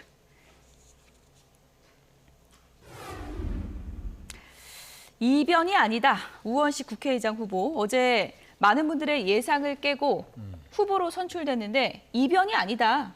본인은 될 줄 알았다 이런 얘기입니까? 뭐 일반에서는 이변으로 받아들이는 거죠. 예. 근데 뭐 그런 얘기들은 있어요. 이제 이 우원식 의원이 당선되고 난 다음에 선출되고 난 다음에 사실 의원들 특히 재선 의원들 사이에서는 꽤 우원식 얘기가 많이 있었다 이런 얘기 많이 있어요. 그런 면에서 볼 때 이변이 아니라고 볼 수 있죠. 그럼에도 불구하고 예. 조정식 의원과 단일화하고 말이죠. 추미애 당선인이 그리고 이제 정성호 의원이 사퇴를 하고 이런 일련의 과정으로 볼 때 그 역할을 한 게 또 박찬대 원내대표였고 박찬대 원내대표는 일단 친명 아닙니까? 그래서 어쨌든 친명 명심이 작용한 건 맞는 것 같아요. 단지 그러나 뭐 형님이 제격이죠라고 얘기했다는 거 아니에요? 우원식 예. 의원 얘기 말에 의하면 그러니까 이제 이재명 대표는 양쪽에 다 마음이 있는데 전반적으로 느끼기에는 어쨌든 그 추미애 당선인 쪽에 마음이 있었다고 봅니다. 그런 면에서부터 이변이라고 할 수 있는데 문제는 좀 민주당이 나름 이 부분을 어떻게 보냐에 전략적 투표를 하는 것 같아요.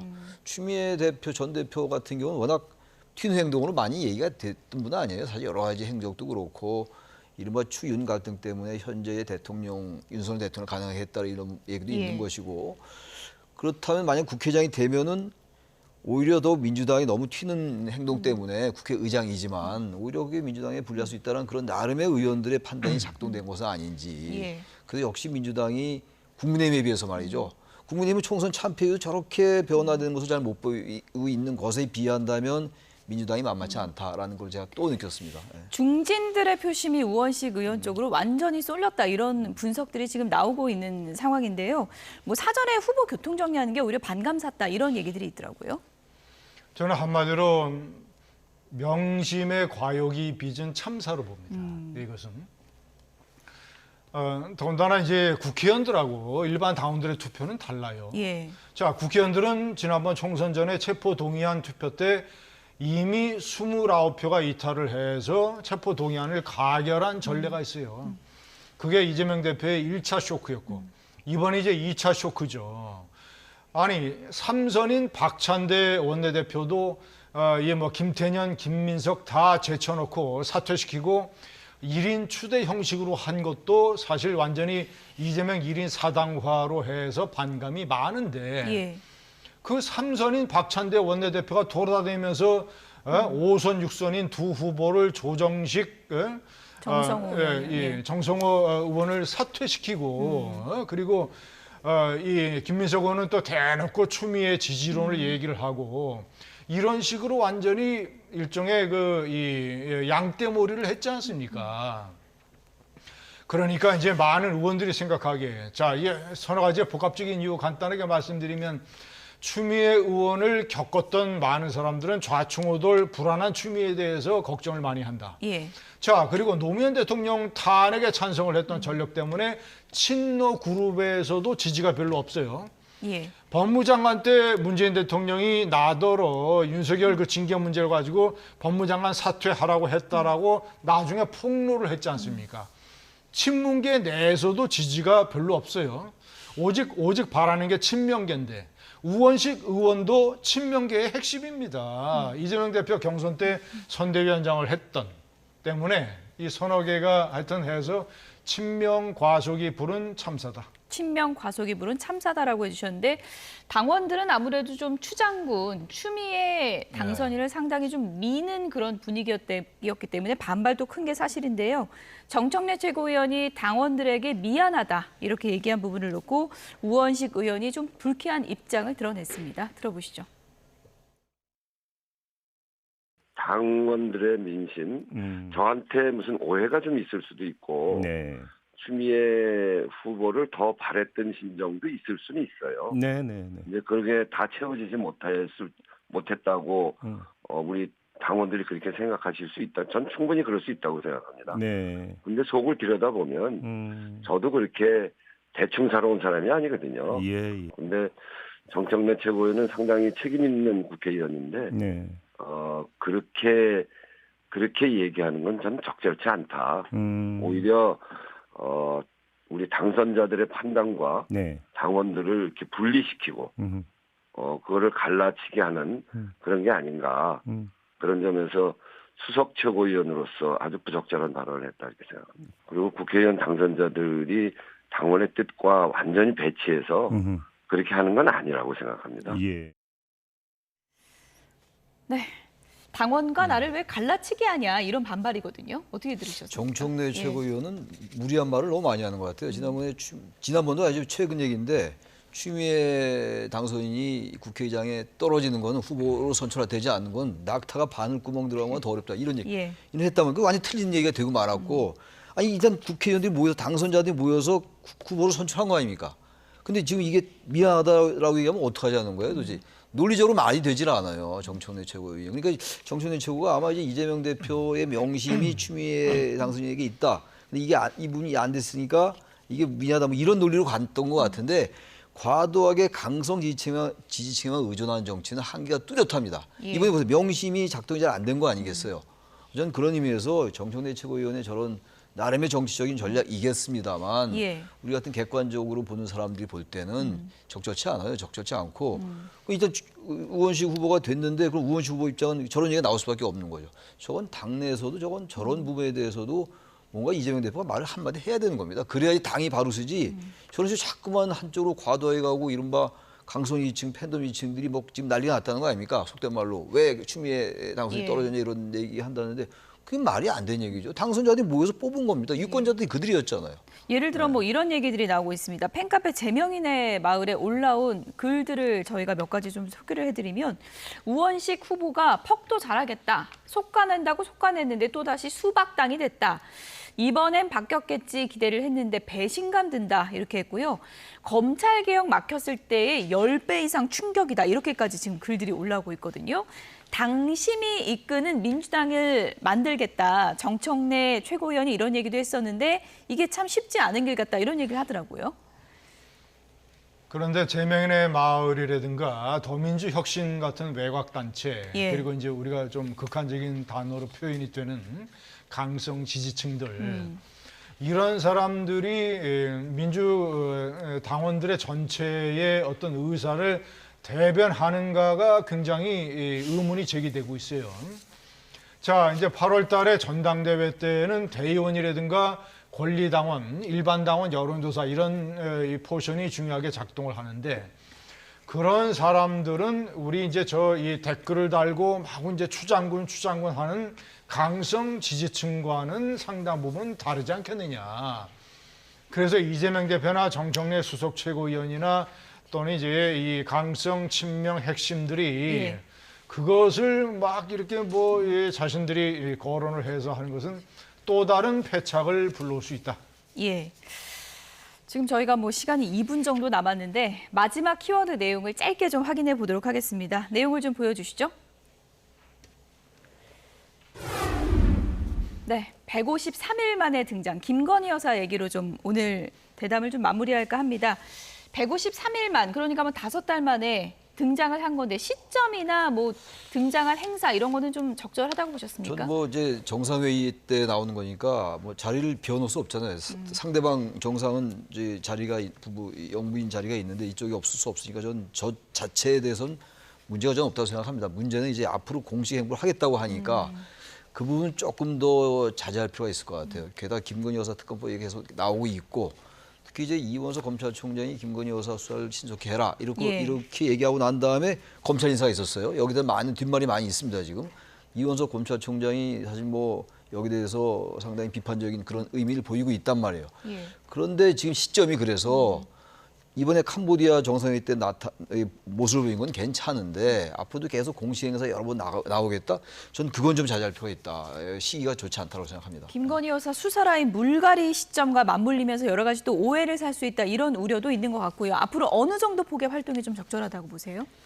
저는 이제 저런 식의 등장은 무난하다고 봅니다. 무난하다. 예. 그리고 도이치모터스 사건 특검법은 대통령이 거부권을 행사를 해서 일단 다음 국회로 넘겨진 상태고 그리고 이 명품백 사건은 중앙지검에서 어쨌거나 전담 수사팀을 만들어서 세게 수사를 하고 있기 때문에 그 수사는 수사고 영부인의 활동은 영부인의 활동이기 때문에 더 이상 미룰 수 없는 시점이다. 일단은 외교적인 행사부터 시작을 해서 재개하는 것이 바람직하다고 생각합니다. 수사와 별개로 활동은 해야 한다라는 의견이신데 또 이제 수사가 속도를 낸다면 또 어떤 또 얘기들이 나올지 이 부분은 저희가 좀 지켜보도록 하겠습니다. 김진전 중앙일보 논설위원, 최창렬 용인대 특임교수 두 분이었습니다. 고맙습니다. 네.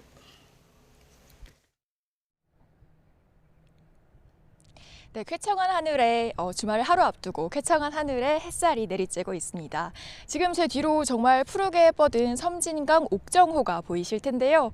저는 지금 섬진강 댐에 나와 있습니다. 이렇게 맑은 하늘 아래 푸르게 흐르는 강의 모습을 보고 있다 보니까 정말 두 눈이 시원해지는 느낌이 들고 있는데요. 현재 이곳 댐이 위치한 전북 임실군과 서울 기온이 모두 21도를 웃돌고 있습니다.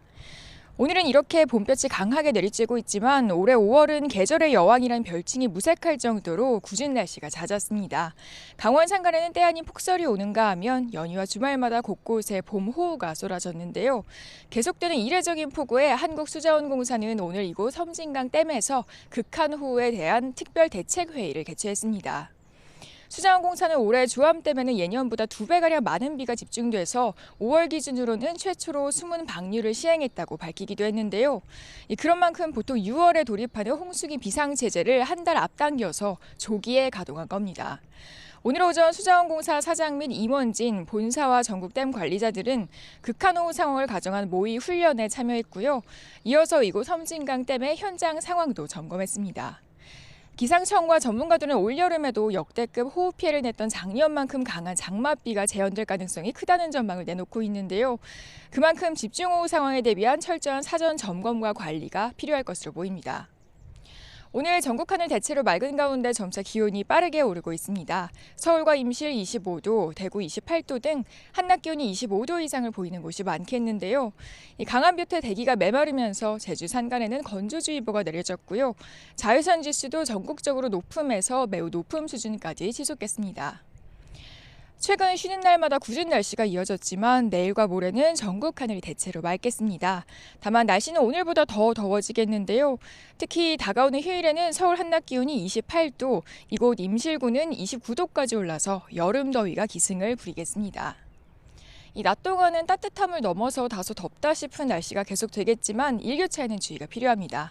연일 일교차가 15도 이상 무척 크게 벌어지고 있으니까요. 해가 지면 다소 쌀쌀할 수 있는 만큼 외출하실 때는 가벼운 겉옷 하나 챙겨주셔야겠습니다. 지금까지 섬진강 댐에서 YTN 고은재입니다.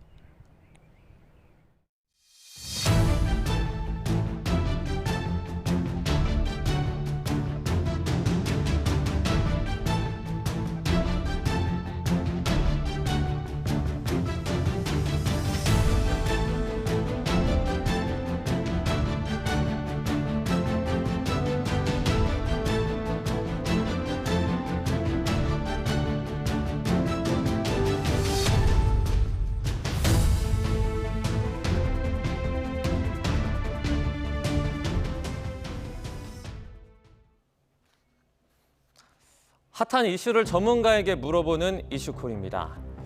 안전 귀가하세요. 누구나 할 수 있는 평범한 안부 인사죠. 가수 김호중 씨가 공연을 마치고 팬카페에 남겼다고 전해진 인사말입니다. 문제는 시점입니다. 뺑소니 혐의를 받은 이 차량 사고를 낸 지 3일째, 경찰 조사 이틀 후인 지난 12일에 이 말이 등장한 겁니다. 지난 9일 밤 사고 전 유흥주점을 방문한 김호중 씨, 김 씨 측은 술잔에 입은 됐지만 공연을 앞두고 있기 때문에 술을 마시진 않았다. 이렇게 말을 하며 음주운전 의혹을 강하게 부인한 것으로 전해졌습니다. 이어서 유흥주점에서 대리기사를 불러 자택에 귀가를 한 뒤에 다시 차량을 끌고 다른 술집에 가다가 사고를 낸 것으로 알려졌는데요. 술은 안 마셨는데 왜 대리운전을 이용을 했는지 의문이 들 수밖에 없습니다. 또 여기서 술잔에 입을 댔다는 게 확인이 되더라도 음주운전 처벌은 어렵다는 전망이 나옵니다. 만약 김호중 씨가 컵에 입을 댔다라는 사실을 인정했다고 하더라도 실제 입을 댔다는 사실이 술을 마셨다는 것을 증명하는 것이 아니고 또 술을 마셨다고 하더라도 운전 당시에 혈중 알코올 농도가 0.03이 허가하지 않았다고 한다면 형사처벌 대상이 되지 않기 때문에 결국에는 음주운전 관련한 혐의는 인정되지 않을 가능성이 높지 않을까 생각됩니다. 김호중 씨의 혐의를 밝힌 유력한 단서, 블랙박스 화면은 현재 오리무 중입니다. 김 씨 소속사는 매니저 한 명이 스스로 판단해 블랙박스의 메모리 카드를 없앴다고 주장하고 있는데요. 수사에 나선 경찰은 어제 김 씨의 자택과 소속사의 수사관들을 보내 강제 수사에 착수하고 압수한 증거를 토대로 김 씨의 사고 전 음주 여부, 증거인멸 정황 등을 들여다보고 있습니다. 그렇다면 지금까지 정황을 봤을 때 처벌 수준은 어떨까요? 전문가의 의견 듣고 오시죠. 현재 김호중 씨가 인정하고 있는 혐의는 사고 후 조치를 하지 않은 도로교통법 위반 부분인데요. 이 도로교통법 위반 같은 경우에는 5년 이하 징역, 1,500만 원 이하 벌금의 형을 규정을 하고 있고 그 죄가 중하지 않다고 한다면 그 부분 처벌이 중하게 이루어지진 않기 때문에 대신 자수했잖아요. 네네네. 그래서 그러면 이게 범인 도피 방조가 될 여지가 있는데 이게 인정되면은 범인 도피 같은 경우가 이제 3년 이하 징역 500만 원 이하 벌금인데 김호중 씨의 소속사는 김 씨가 지인에게 인사를 하러 유흥주점에 들렀을 뿐 음주한 사실은 없다고 거듭 해명하고 있습니다. 이어서 사회적 물의를 일으킨 점에 대해 다시 한번 사과를 전하고 있는데요. 일파만파 의혹이 번지는 가운데 이 김 씨가 팬들에게 당부했다는 안전 귀가라는 말이 누리꾼들에게 새삼 주목을 받고 있습니다. 이런 가운데 가수 김호중 씨의 소속사 측은 아직 인정된 혐의는 하나도 없지 않냐며 예정된 공연을 강행한다는 방침입니다. 조건이 없는 응원을 보내는 팬들과 대중 사이의 온도차가 커 김 씨의 공연을 둘러싼 논란은 계속될 전망입니다. 이경국 기자입니다. 김호중 씨는 지난달 20일부터 소속사가 주최하는 전국 순회 공연을 진행하고 있습니다. 김 씨는 경찰 조사 직후인 지난 11일과 12일에도 무대에 올랐는데 오는 18일부터 다음 달 초까지 창원과 김천에서의 순회 공연도 잡혀 있습니다. 이와 별개로 23일부터는 해외 유명 클래식 아티스트들과의 오케스트라 공연도 계획돼 있습니다. 뺑소니 사건을 둘러싼 논란이 커지고 있지만 일단 소속사는 모든 공연을 그대로 진행한다는 방침입니다. 김 씨 소속사 측은 팬들과의 약속인 만큼 공연은 진행할 계획이라고 밝혔습니다. 이어 아직 수사가 진행 중이라며 인정된 혐의는 단 한 가지도 없다고 강조했습니다.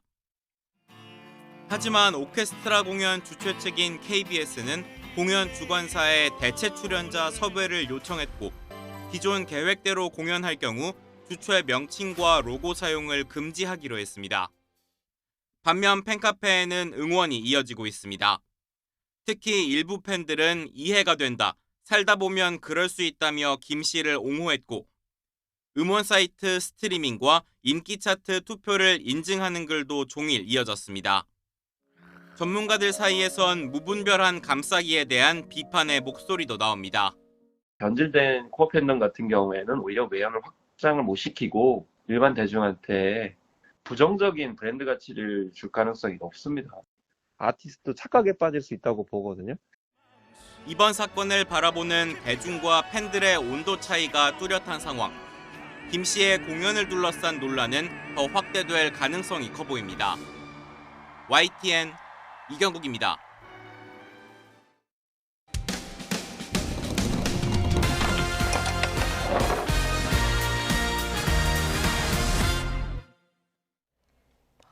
피해자를 먼저 구제하고 나중에 비용을 회부할 수 있도록 한 전세 사기 특별법 개정안이 얼마 남지 않은 21대 국회에서 처리될 수 있을지 관심인데요.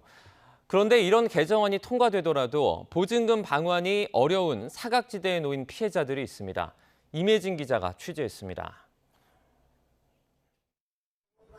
경기 수원에서 6년째 다가구 주택 전세를 사는 40대 A씨는 지난해 말 갑작스레 집주인과 연락이 끊겼습니다. 알고 보니 집주인은 400여 명에게서 보증금 631억 원을 가로챈 혐의로 구속된 정모 씨 일가였습니다. 계약 만료가 2달 앞으로 다가왔지만 보증금 1억 5,500만 원을 돌려받을 길이 없어 발만 구를 뿐입니다. 제가 15년부터 18년도까지 정리해고 투쟁으로 받은 위로금? 그런 거거든요. 거의 그 돈을 다 여기다 넣은 거죠. 그것도 모자라서 싸고 싼 집을 찾아서 온 건데. 지난해 전세 사기 특별법이 마련돼 피해자로 인정도 받았지만 상황은 별반 달라지지 않았습니다. 호실별로 집주인이 달라 개별 등기를 하는 다세대 주택과 달리 집주인이 같은 다가구 주택은 단독주택으로 분류돼 별도 등기가 되지 않고 경매에 넘어가면 세입자들 간 순위에 따라 보증금 회수가 결정되기 때문입니다. A씨는 근저당 순위가 6번째이고 소액 임차인 기준에도 들지 못해 최우선 변제금조차 받지 못했습니다. 저희는 뭐 경매가 이제 들어간다고는 하지만 이게 통으로 경매를 해야 된대요. 그러면은 아까 감정평가 나온 것처럼 그 금액은 아니더라도 한 20억은 있어야 되는데 정말 누가 살지. 지난 1일 대구에서 극단적 선택을 한 30대 전세 사기 피해자도 다가구 주택 거주자였는데 후순위 세입자라 보증금을 돌려받기 어려웠습니다. 정부에서 인정한 전세 사기 피해자 가운데 다가구 주택 피해자는 전체의 17.3%인 2,670명에 달합니다. 다가구 주택의 경우에는 일반적인 빌라와 다르게 경매에 넘어가더라도 가격대가 높아서 낙찰 수요가 별로 없을 수가 있기 때문에 경매에 넘어가게 되면 이제 임차인들이 임대차 보증금을 모두 돌려받기가 좀 어려운 경우들이 많다라고 볼 수가 있을 것 같아요. 경매가 진행되면 다세대로 용도를 변경해 호실별로 세입자들이 우선 매수를 할 수 있게 해달라는 요구가 나오는 이유입니다. 선고제 후 회수 내용을 담은 특별법 개정안 통과 여부도 관심이지만 대책이 필요한 전세 사기 사각지대는 여전합니다. YTN 임혜진입니다. 지난달 말 7명의 사상자를 낸 시흥 교량 붕괴 사고와 관련해 경찰이 시공사인 SK 에코플랜트 등에 대해서 강제 수사에 나섰습니다. 경기 시흥경찰서는 오늘 오전 SK 에코플랜트와 한국수자원공사 그리고 하청업체 등 공사 관련 7개 업체를 상대로 압수수색을 진행하고 있습니다. 경찰은 공사 계약서와 설계도 등을 확보해 교량이 무너지기 전에 구조적인 문제는 없었는지 들여다볼 계획입니다. 이번 사고와 관련해 경찰에 입건된 사람은 지금까지 없는 것으로 확인됐습니다. 가짜 애플리케이션 개발업체를 만들어 100억 원대 대출 사기를 벌인 일당이 무더기로 적발됐습니다. 경기 남부경찰청 반부패 경제범죄수사대는 대출 사기 혐의로 일당 93명을 붙잡아 이 가운데 가짜앱 개발업체 대표 A씨 등 8명을 구속했습니다. A씨 등은 2019년부터 지난해 4월까지 가짜앱 개발업체 광고로 모집한 사람들의 명의로 유령 법인을 설립해 시중은행에서 100억여 원의 대출을 받아 가로챈 혐의를 받습니다. 서울 용산 대통령실 진입을 시도한 한국대학생 진보연합 회원들의 구속 여부가 이르면 오늘 결정됩니다. 서울 서부지방법원은 오늘 오전 공동건조물 침입 등의 혐의로 구속영장이 청구된 배진현 회원 A씨 등 4명에 대한 구속 전 피의자 신문을 열었습니다. 배진현 회원들은 영장 심사 전 법원 앞에서 기자회견을 열고 정권을 비판한다는 이유로 경찰이 무리한 수사를 벌이고 있다고 주장했습니다. 인천에 있는 교회에서 10대 여학생이 밥을 먹다 쓰러졌다는 신고로 병원에 옮겨졌는데 끝내 숨졌습니다. 숨진 학생의 몸에서 멍을 발견한 경찰은 학생을 학대한 것으로 의심되는 다른 여성 신도를 체포하고 수사에 나섰습니다. 신규혜 기자입니다.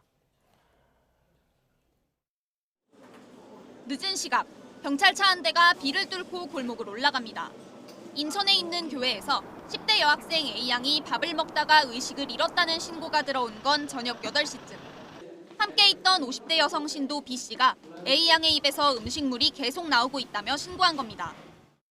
함께 현장에 출동한 소방과 경찰은 방 안에 쓰러져 있는 A양을 발견해 병원으로 옮겼습니다.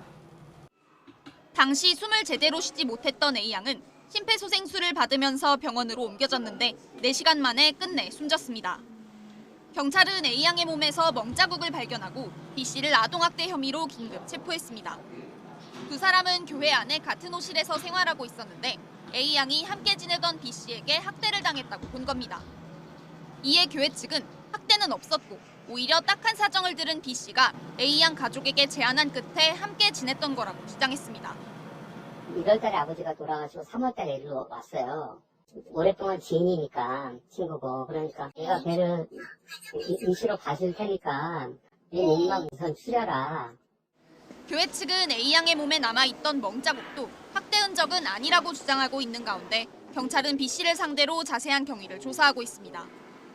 또 국립과학수사연구원에 시신 부검을 의뢰해 A양의 정확한 사망 원인을 확인할 계획입니다. YTN 신기혜입니다.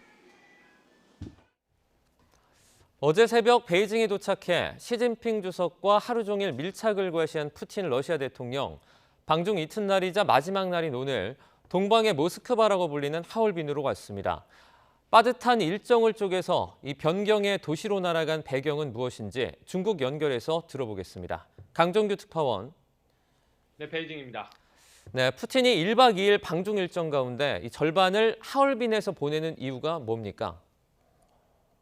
네, 푸틴은 하얼빈에서 중러 엑스포 개막식과 지역 간 협력 포럼 등에 참석해 양국 우호를 다집니다.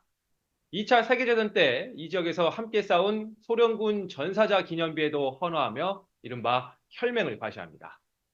대학 강연도 잡혔는데 장소가 미사일 개발과 관련해 미국의 제재를 받는 하얼빈 공업대학입니다. 이 하얼빈은 러시아와 2981km의 국경을 맞댄 헤이룽장성의 수도로 동방의 모스크바라고도 불립니다. 그런데 최근 미국의 2차 제재로 지역 은행들이 국경 무역대금 송금을 꺼리고 있다는 후문인데요. 이 대서방 금융전쟁 지휘관인 러시아 중앙은행 총재와 대외무역은행장 등을 대동하고 하얼빈을 찾아가 정면 돌파 의지를 보여주려는 의도가 엿보입니다. 네, 중러 밀착을 두고 미국을 비롯한 서방에서는 동상이몽을 부각하며 견제하고 있죠. 네, 어제 인민대회당에서 열린 환영 행사부터 공식 회담과 수교 75주년 기념식까지 양국 정상은 하루 종일 함께하며 밀착을 과시했습니다. 시진핑 주석의 집무실이 있는 중란하이에서 함께 산책하고 차를 마시는 영상이 밤사이 추가로 공개되기도 했는데요. 이 러시아 측이 핵심 의제가 오를 비공개 회담이라고 했던 자리였는데 중국 측도 소인수 회담을 열어서 전략 문제를 논의했다고 발표했습니다. 미국은 시진핑이 2마리 토끼를 쫓고 있다며 견제구를 날렸습니다. 앞서 유럽 순방을 통해 관계 개선을 추구하면서 러시아에 양다리를 걸치는 행보를 비꼰 건데요. 미국과 치열한 경쟁을 벌이고 있는 중국으로선 유럽을 우군으로 끌어들이는 것이 러시아와의 협력만큼 중요하죠. 어제 회담에서 2022년 러시아의 우크라이나 침공 직전과 같은 무제한 협력이란 말이 나오지 않은 것도 눈치 보기 또는 수위 조절로 풀이됩니다. 오늘 방중 일정을 마치는 푸틴, 이 깜짝 방북 가능성은 어떻게 보고 계십니까? 네, 중러 정상은 어제 회담에서 북한에 대한 미국과 동맹국들의 군사적 위협에 반대한다고 한 목소리를 냈습니다. 다만 푸틴의 후속 방북이나 북중러 삼각연대가 지나치게 부각되는 건 중국으로선 부담입니다. 아직 푸틴이 방북한다는 공식 발표는 물론 경호나 의전 준비의 정황도 포착된 게 없어서 당장 깜짝 방북 가능성은 높지 않아 보입니다. 대신 러시아 측에서 조만간 푸틴이 베트남으로 갈 거라고 발표했는데요. 앞서 베트남이 이번 주 대러 제재를 논의할 EU 특사의 방문을 갑자기 미뤘던 만큼 푸틴의 다음 행선지는 평양이 아닌 하노이가 될 수도 있겠습니다. 지금까지 베이징에서 전해드렸습니다.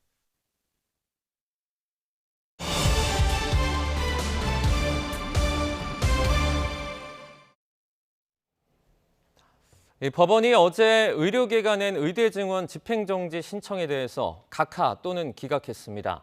27년 만에 의대 증원이 사실상 확정 수순을 밟을 것으로 보이는 가운데 의료계는 재항고하겠다며 반발하고 있는데요.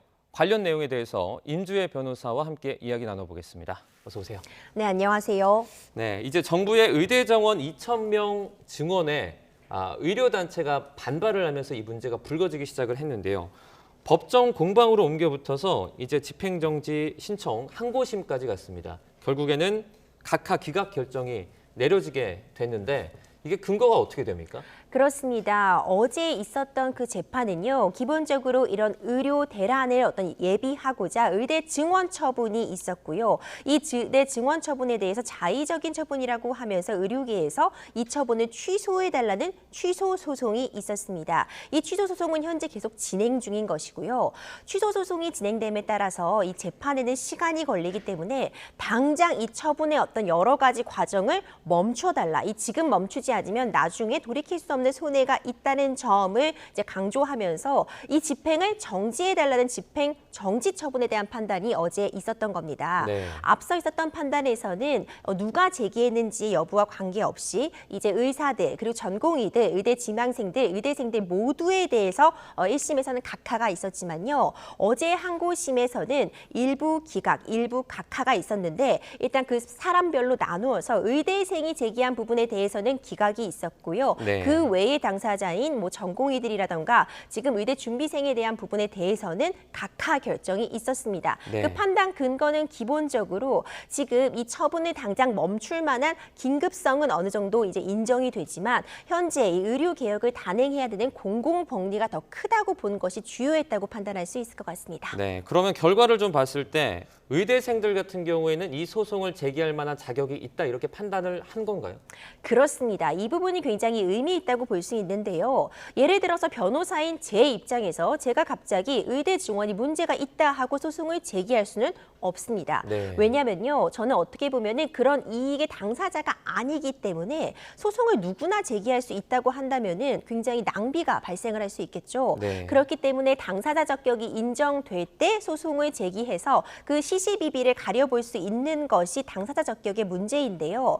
어제 판단을 보자면은 의대 교수와 전공의에 대해서는 이 의대 처분, 의대 증원 처분에 대해서 직접적으로 이해관계가 있는 당사자가 아니다. 네. 그렇기 때문에 소로서 이걸 다툴 당사자 적격이 없다고 보았지만 현재 지금 의대생의 경우에는 의대생 증원이 있게 되면은 당장 본인들의 학습권, 올바르게 어떤 의사가 되기 위한 그런 교육을 받을 수 있는 권리인 학습권이 침해되는 부분이 있을 수 있기 때문에 이 의대생 부분에 대해서는 이걸 소로서 다툴 당사자 적격이 있다고 봤고요.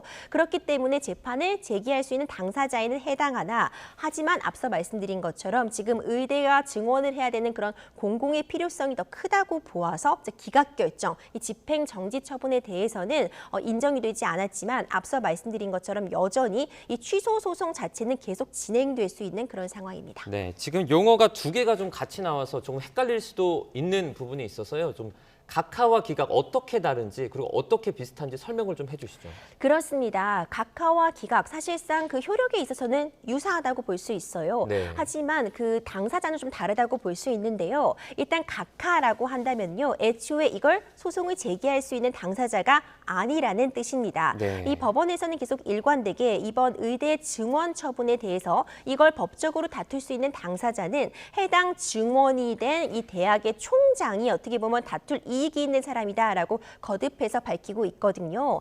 당초 1심에서는 그래서 의대생조차도 이걸 다툴 당사자 적격이 없다고 보아서 모두 각하가 됐습니다. 네. 그러니까 각하는 다툴 사람이 아닌 사람이 재판을 제기했다. 그렇기 때문에 그 내용 구체적으로 이 처분이 적법했는지 여부는 따져볼 필요도 없다. 애초에 이건 제기될 소가 아니었다. 이런 부분이 각하라고 할 수 있고요. 네. 기각이라고 한다면은 이거는 이 소송에 대해서 다툴 수 있는 사람이 제기한 부분은 맞지만 다만 이제 그 내용을 살펴볼 건데 이것은 이제 집행을 정지할 이익이 없다고 보아서 기각이다. 그러니까 판단은 받지만 그 판단의 결과가 이제 승과 패로 나눠질 수 있는 부분인데요. 이런 점에 있어서 각하와 기각이 차이가 있다고 볼 수 있고 결론적으로 이제 일부에 대해서는 각하 처분, 이제 일부에 대해서는 기각 처분이 있었으나 그 효과는 동일하다고 볼 수 있습니다. 네. 당장 집행 정지, 그러니까 지금 이루어지고 있는 이 일련의 과정, 의대 증원을 위한 일련의 과정을 일단 멈춰달라. 이 취소 소송의 결과가 나올 때까지 멈춰달라는 부분은 인정이 되지 않음은 동일하기 때문에 네. 이 의대 증원의 일련의 처분 과정에 있어서 정부 측의 그 행보에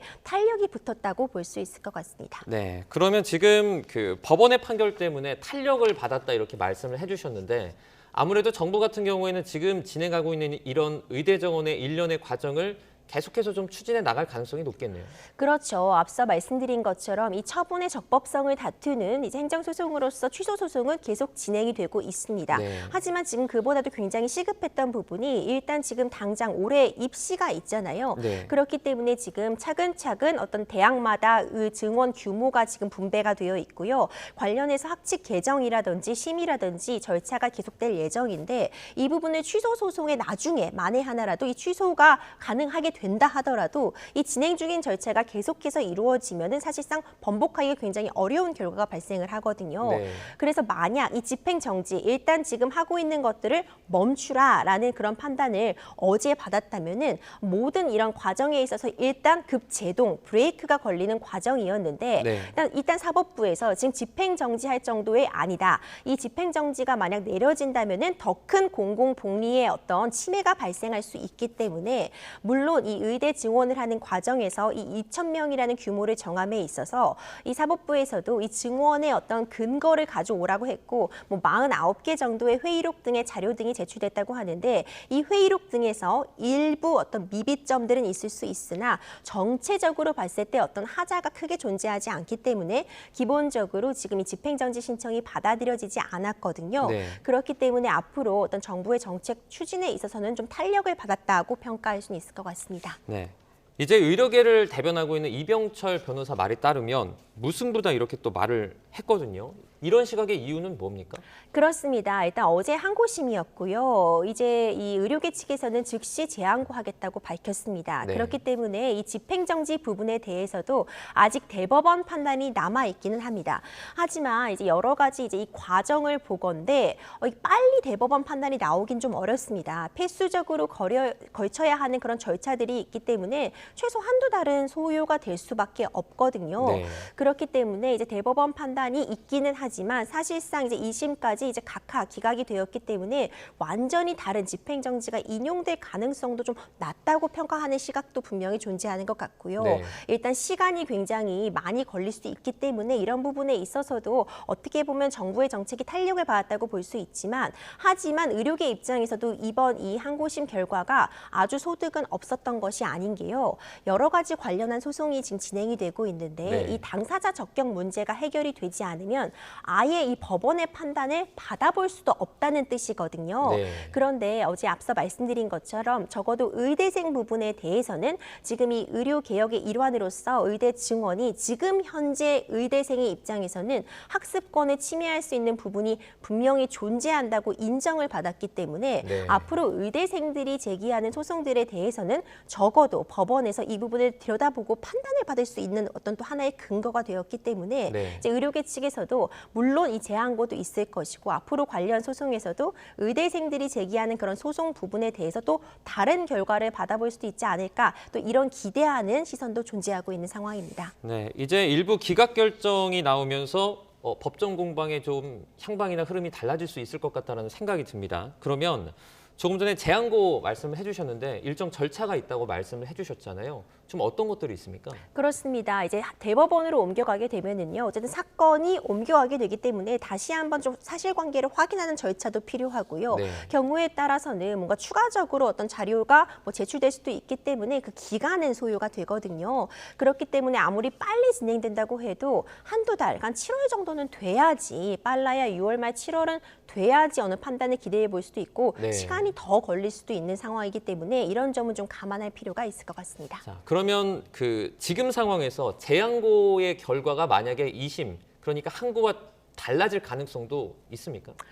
존재는 합니다. 네. 앞서 말씀드린 것처럼 1심과 2심에서도 사실 그 결론이 달라졌다고는 볼 수 있거든요. 네. 그 효과에 있어서는 동일하다고 볼 수 있지만 1심에서는 이 처분, 그러니까 2,000명이 증원된 그 부분에 대해서 이 처분이 어떤 적격성이 있는지 아예 다투어지지 못했습니다. 그냥 네. 이건 제기하지 못할 사람들이 제기된 소송이기 때문에 제기할 수 없다 이렇게만 끝난 부분인데 네. 2심에 있어서는 적어도 재판부에서 이 2,000명 증원의 근거를 대라고 정부 측에 요청도 했고요. 그렇기 때문에 이제 의대생 부분에 대해서는 이런 처분을 다퉈볼 이익이 있다고도 본 부분이 있거든요. 네. 그렇기 때문에 어떤 입장이 달라졌다고 충분히 평가를 할 수 있고 대법원에서 최종적으로 어떤 판단을 내릴지는 지켜볼 필요가 있겠지만 네. 또 한편으로는 사실상 1심과 2심의 어떤 판단과 완전히 다른 판단을 대법원이 하는 것은 또 어려운 측면이 있기 때문에 네. 사실상 앞서 거듭 강조드리는 것처럼 정부 측에서는 지금 굉장히 탄력을 받았다고 평가를 하고 있는 것 같고요.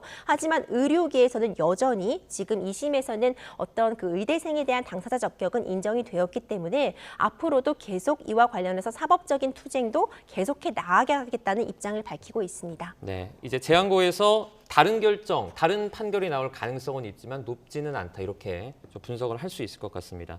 지금 의대 정원 관련한 소송이 20건에 육박한다고 전해지고 있는데요. 대체 어떤 소송들이 있습니까? 그렇습니다. 이번 판단과 사실 유사한 소송들이라고 볼 수 있을 것 같은데요. 네. 이 의대 증원과 관련해서 이제 관계가 있는 이해 당사자들이 여러 존재할 수 있습니다. 현재 의대생들 내지는 지금 뭐 의대 입시를 준비하고자 하는 그런 지망생들 그리고 이제 전공의들, 의대 교수들, 뭐 대학교에 관련된 대학 총장들 여러 가지 그런 당사자가 존재할 수 있기 때문에 이와 관련해서 이 의료계에서 지금 벌어지고 있는 의대 증원 처분을 취소해달라는 소송 그리고 지금 앞서 소개해드렸던 것처럼 당장 일단 집행을 정지해달라는 그런 가처분 소송들이 지금 줄을 잇고 있거든요. 네. 어제도 이제 의료계 측 변호사 측에서도 다른 소송들도 좀 빠르게 항고심을 진행해달라고 밝혔거든요. 이런 부분에 따라서 근데 앞서 있던 이 소송이 어떤 하나의 바로 미터로서 어떤 그런 그 근거가 될 수는 있겠지만 다른 소송들의 결과들도 지켜볼 필요는 있을 것 같습니다. 네, 소송이 이렇게 많이 동시에 진행되고 있는데 혹시 변호사님께서 보시기에 조금 눈여겨볼 만한 소송이 좀 있을까요? 이 집행정지 가처분 사실 다 유사한 소송들이죠. 네. 다 같은 내용을 쟁점으로 하고 있다고 보고 있는데 이 소송들이 진행되는 과정에 있어서 과연 이 2,000명 증원이라는 처분이 적법한지 여부는 결국 그 메인이 된다고 볼 수 있는 주된 소송이라고 볼 수 있는 이 취소 처분 소송에서 다뤄지게 되겠지만요. 네. 지금 사실 시간이 급합니다. 지금 당장 여러 가지 과정에 있어서 증원 처분이 이루어지는 지금 한 단계 한 단계가 지금 많이 이루어지고 있거든요. 그러니까 집행정지가 이루어지지 않는다면은 사실상 이런 처분들이 계속해서 이루어질 것이고 문제는 어제 이런 처분으로 인해서 사실상 전공의들이 복귀할 그런 명분이라던가 그 동기도 좀 낙해졌다고 보입니다. 네. 그렇기 때문에 한편으로는 지금 이런 의료 분쟁이 장기화되는 것은 아닌가 그런 우려 섞인 시선도 존재하고 있습니다. 네.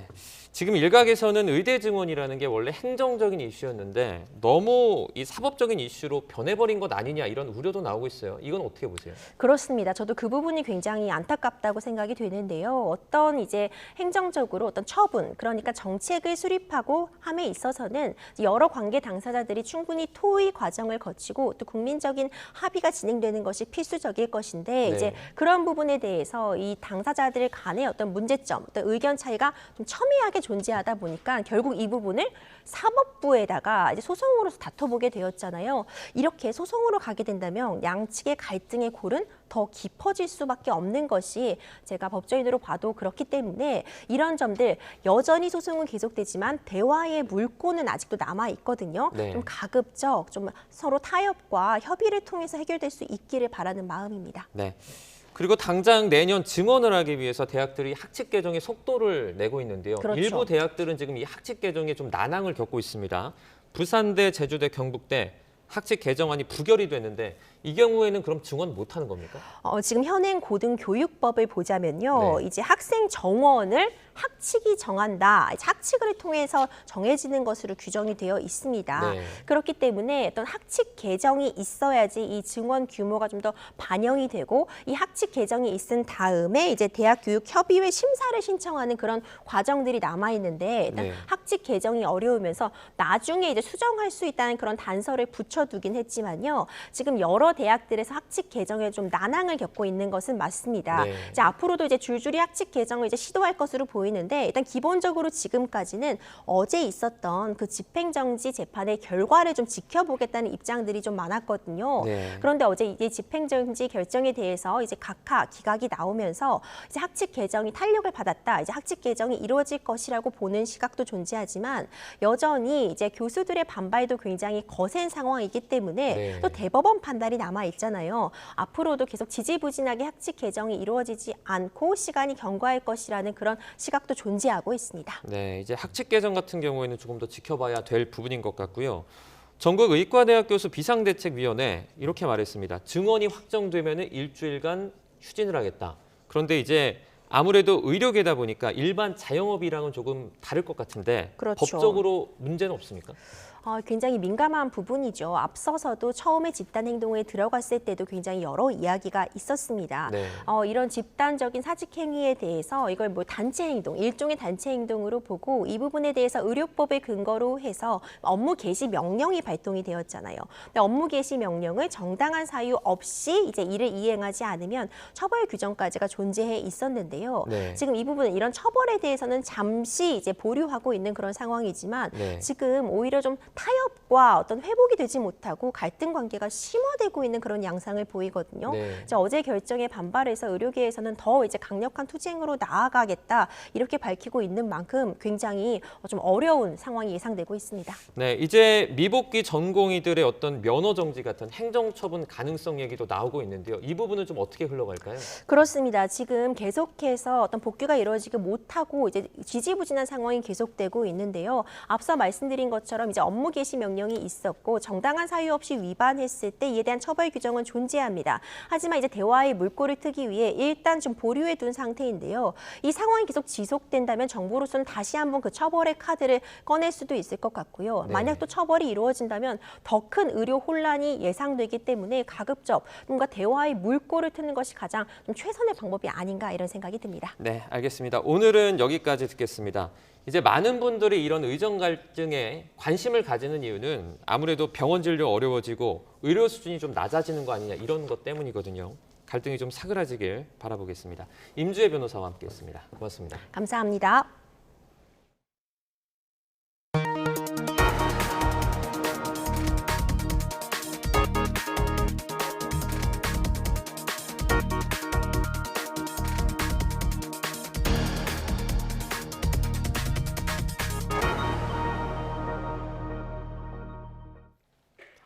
근대화 이후 60년 넘게 쓰여온 문화재란 용어가 오늘부터 국가유산으로 대체됩니다. 또 문화재청도 국가유산청으로 새 간판을 달고 지정문화재 주변 500m 일괄 규제도 완화됩니다. 권민석 기자입니다.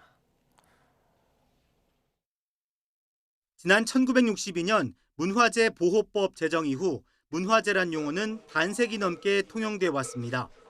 일본이 1950년 문화와 재화를 합친 독일어를 번역했으면서 국내에 자리 잡았는데 문화보단 재화 개념에 가깝고 사람이나 자연물을 포괄하기 어려운 단점이 있었습니다. 시대적 변화를 반영해 오늘부터 문화재란 용어는 국가유산으로 공식 대체됩니다. 1999년 청단위 승격 이후 25년 만에 문화재청도 국가유산청으로 새롭게 출발합니다. 이미 유네스코 등 국제사회는 유산이란 용어를 널리 써왔습니다. 이에 따라 명승과 천연기념물은 자연유산으로, 민속문화재와 유형문화재 등은 문화유산으로, 사람을 포함한 무형문화재는 무형유산으로 바뀝니다. 또 지정문화재 주변 500m를 일괄 규제하던 방식에서 벗어나 최대 200m 이내로 제한 범위를 완화하는 등 역사문화환경 보존 지역의 합리적 재조정도 이루어집니다. 지난 2021년 경기 김포시 장릉 주변에 고층 아파트가 들어서 촉발된 이른바 왕릉뷰 논란을 되풀이하지 않겠다는 겁니다. 제작된 지 50년 이상 지난 일반동산 문화유산의 해외 반출 규제 완화도 추진됩니다. 1946년 이후 만들어진 작품은 특별한 허가 없이 국외 반출이 가능하도록 현행법을 개정합니다. 국가유산청은 국가유산을 찾는 관광객을 위해 지자체 숙박시설과 음식점 등에서 할인받을 수 있는 K 헤리티지 패스 도입도 추진하고 있습니다. YTN 권민석입니다. 금융위원회가 대구은행의 시중은행 전환을 의결했습니다. 지방은행이 시중은행으로 전환된 첫 사례이자 32년 만에 새로 생겨난 시중은행입니다. 이윤재 기자입니다. 대구 경북 지역을 대표하는 지방은행인 대구은행이 시중은행이 됐습니다. 신한과 우리, 하나, 국민, 한국시티, SC제일은행에 이어 7번째입니다. 지난 1992년 평화은행 설립 이후 32년 만에 생긴 시중은행이고 지방은행의 전환 사례로는 처음입니다.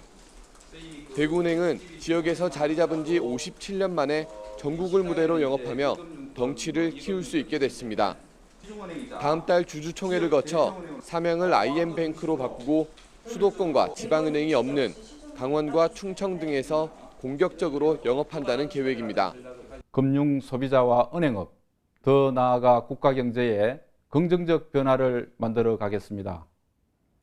57년 금융 노하우로 전국 중소기업을 적극 지원하고 지역사회와 동반 성장하는 시중은행 전환을 인가한 금융위원회는 경직된 은행 시장에 활력을 불어넣고 경쟁을 촉진하는 효과를 낼 거로 기대했습니다. 금융소비자들도 금리나 수수료 등에서 이익을 볼 수 있을 거로 기대됩니다. 시중은행 간의 이제 경쟁이 더 활성화될 것으로 예상이 되기 때문에요. 금융소비자 입장에서는 수수료의 인하라든가 아니면 이제 금리에서의 경쟁을 통한 하락이라든가 이런 혜택이 돌아갈 수 있을 것으로 생각이 듭니다. 다만 대구은행에서는 지난해 고객 동의 없이 예금 연계증권 계좌를 개설하는 등 크고 작은 사고가 반복되기도 했습니다. 지방은행 꼬리표를 떼고 시중은행으로 첫 발을 내디딘 대구은행이 한계를 극복하고 은행 시장의 변화를 불러일으킬지 주목됩니다. YTN 이윤재입니다. 올해 1분기 국내은행의 수익성이 홍콩 H지수 주가 연계증권, ELS 배상금 등에 따라서 크게 악화된 것으로 나타났습니다. 금융감독원에 따르면 1분기 국내은행의 당기 순이익은 5조 3천억 원으로 1년 전보다 24.1% 줄었습니다.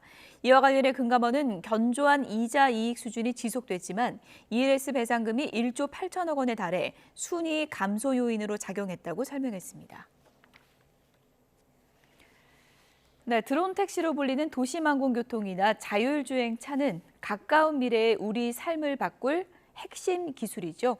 국토교통 미래 기술을 선보이는 전시회에 최도희 기자가 다녀왔습니다. 마치 살아있는 개처럼 다리를 구부렸다 펴고 움직일 땐 네 발로 균형을 맞추며 걸어가는 사족보행 로봇개입니다. 위험한 건설 현장에 사람 대신 사족보행 로봇개를 투입하면 로봇에 설치한 카메라 등을 통해 3차원 데이터를 수집할 수 있습니다. 상용화되면 공사 현장의 안전 지킴이로서 그 역할을 톡톡히 해낼 것으로 기대됩니다. 복잡한 교통 문제를 해결할 미래의 교통수단으로 주목받고 있는 드론 택시. 하늘길을 오가는 운송수단인 만큼 안전한 운영체계는 필수입니다. 관람객들은 도심항공교통 UAM 시뮬레이터를 통해서 운영 과정을 직접 눈으로 확인할 수 있습니다. 특히 UAM 관련돼서 제가 지금 주제를 진행하고 있어가지고 그와 관련해서 우리나라 기업들이나 정부 부처들이 많아가지고 유익한 정보를 얻을 수 있는 것 같아서 좋은 것 같습니다.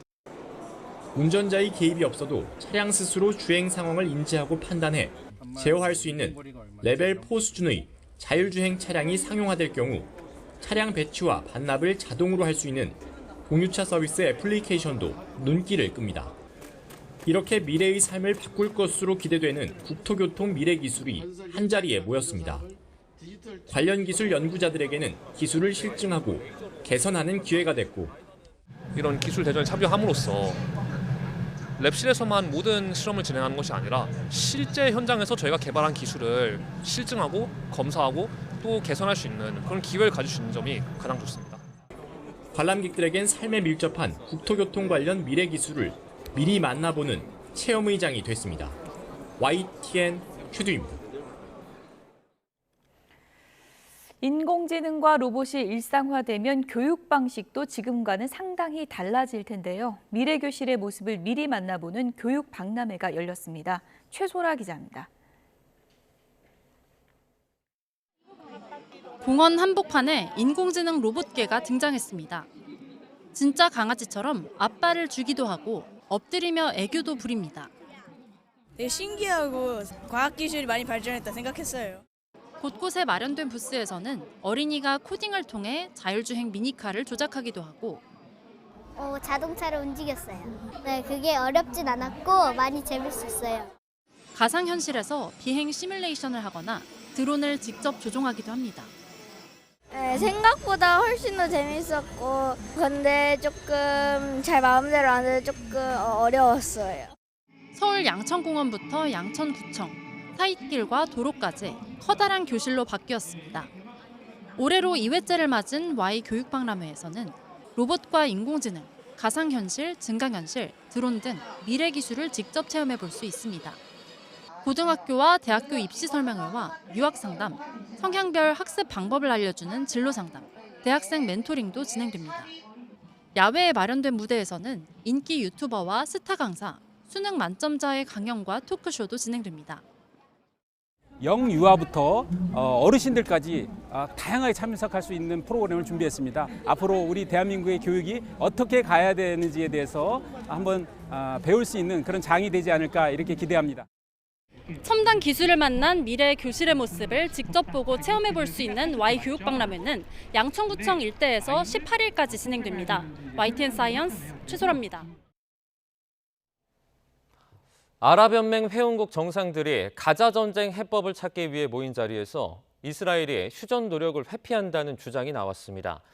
아랍 정상들은 유엔 평화 유지군 파견을 촉구하는 마나마 선언을 발표했습니다. 황보선 기자입니다. 아랍연맹 22개 회원국 정상들이 한데 모였습니다. 7개월 넘게 이어지고 있는 가자 전쟁을 어떻게 끝내고 평화를 정착시킬지 논의하기 위해서입니다. 먼저 이스라엘의 태도에 큰 문제가 있다는 주장이 나왔습니다. 휴전과 인질 석방을 중재해온 이집트의 대통령은 이스라엘이 휴전을 계속 회피하고 있다고 꼬집었습니다. وجدنا إسرائيل مستمرة في التهرب من مسؤولياتها والمراوغة حول الجهود المبذولة لوقف إطلاق النار. 팔레스타인 자치정부 수반도 이스라엘이 가자지구 라파 검문소를 점령하고 침략하는 방식으로 휴전안에 응답했다고 비난했습니다. 이번 회의 의장을 맡은 바레인 국왕은 중동 평화를 위한 국제회의를 개최하고 팔레스타인을 유엔 회원국으로 인정할 것을 촉구했습니다. إلى جانب دعم الاعتراف الكامل بدولة فلسطين وقبول عضويتها في الأمم المتحدة. 정상들은 마나마 선언의 회의 결과를 담아냈습니다. 이스라엘과 팔레스타인이 각각 독립국가로 병존하는 이른바 두국가 해법이 실현될 때까지 팔레스타인 영토에 유엔 평화유지군을 파견해야 한다는 내용입니다. YTN 황보선입니다. 총격을 당한 피초 슬로바키아 총리는 여전히 위중하지만 의식이 있고 대화도 가능한 것으로 전해졌습니다. 70대 남성이 정치적 이유에서 저지른 범행으로 조사됐는데 슬로바키아 정부는 야당과 언론에 책임을 돌리고 나섰습니다. 김도원 기자입니다.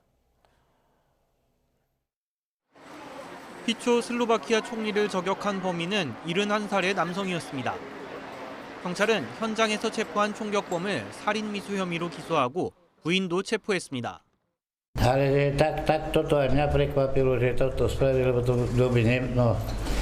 Neviem Museum preknúť o niečo iné, lebo ináč ako slušný človek, však 40 rokov sa poznáme. 총격범은 피초 총리의 정책에 반대해 범행을 저질렀다고 진술했습니다. 고위공직자 부패 담당 특별검사 폐지 추진, 공영방송 장악 시도, 우크라이나 지원 중단 등을 거론했습니다. 하지만 배후는 없고 단독 범행으로 파악됐습니다. 피초 총리의 오른팔 펠레그리니 대통령 당선자는 사회적 대립이 심각하다며 정치권의 자성을 촉구했습니다. We have to ask the people not to fight against each other only because they have other political view or something like that. 정작 정부는 야당과 언론에 사건의 책임을 돌리고 나섰습니다. 정부의 비판적인 보도가 이번 사건이 일어날 수 있는 분위기를 조성했다는 겁니다. A boli to informácie, ktoré ste vy v poslednej dobe prezentovali. To, ako ste ich prezentovali, na to myslím, že každý z vás má zrkadlo. 피초 총리의 상태는 안정적이며 짧은 대화도 가능한 것으로 전해졌습니다.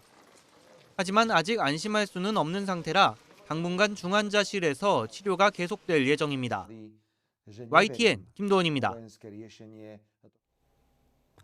베테랑 좌완투수 SSG 김광현 선수가 통산 162승 달성에 또 실패했습니다. 부진과 불운이 겹치며 한 달 넘게 승수를 쌓지 못하고 있습니다. 조은지 기자입니다. 이 때문에 하루를 더 쉬고 나온 SSG 선발 김광현은 힘이 넘쳤습니다. 첫 상대 김지찬을 이어 구자욱도 삼진으로 잡으며 산뜻하게 출발. 3회 2사 1, 2루 위기에선 맥키넌을 뜬공으로 잡아내며 한숨을 돌렸습니다. 우익수 하재훈 표정을 따라하는 익살스러운 모습으로 김광현은 여유도 뽐냈습니다. 하지만 4회 연속 안타를 맞으며 첫 실점했고 6회엔 김영웅에게 솔로 홈런을 류지혁에게 안타를 맞으며 흔들렸습니다. 김광현은 직접 처리하겠다는 뜻이 컸지만 결국 노경은에게 마운드를 넘겼습니다. 5와 3분의 2이닝 2실점, 승리 투수 요건을 갖췄지만 김광현은 이번에도 승수를 쌓지 못했습니다. 이성규의 8회 투런 아치를 앞세워 삼성이 역전승을 챙긴 겁니다. 김광현은 벌써 한 달 넘게 승전고를 울리지 못했습니다. 시즌 초반 4차례 등판에서 3승을 쓸어 담았지만 이후 부진과 불운이 겹쳤습니다. 김광현은 딱 1승만 추가하면 통산 162승으로 송진우, 양현종에 이어 KBO 리그 다승 단독 3위가 되는데 그 문턱에 멈춰 있습니다. 36 빨간 머리로 변신한 베테랑 김광현이 언제쯤 부활할지 상위권 도약을 노리는 SSG 성적을 좌우할 핵심 변수가 될 전망입니다. YTN 조은지입니다. 오는 7월에 열리는 2024 파리 하계올림픽에 출전할 우리 국가대표 선수단이 140명대에 머물 것으로 예상돼 1976년 몬트리올 대회 이후 48년 만에 최소 규모 선수단이 구성될 것으로 보입니다. 대한체육회가 집계한 지난 17일 기준 파리올림픽 출전권을 확보한 선수는 15개 종목 113명입니다. 체육회는 단체 구기 종목의 집단 부진으로 파리올림픽 출전 선수단 규모를 170명 수준으로 예상했지만 남자 축구마저 10회 연속 올림픽 본선 진출에 실패하면서 선수단 숫자는 150명을 밑돌 것으로 전망했습니다.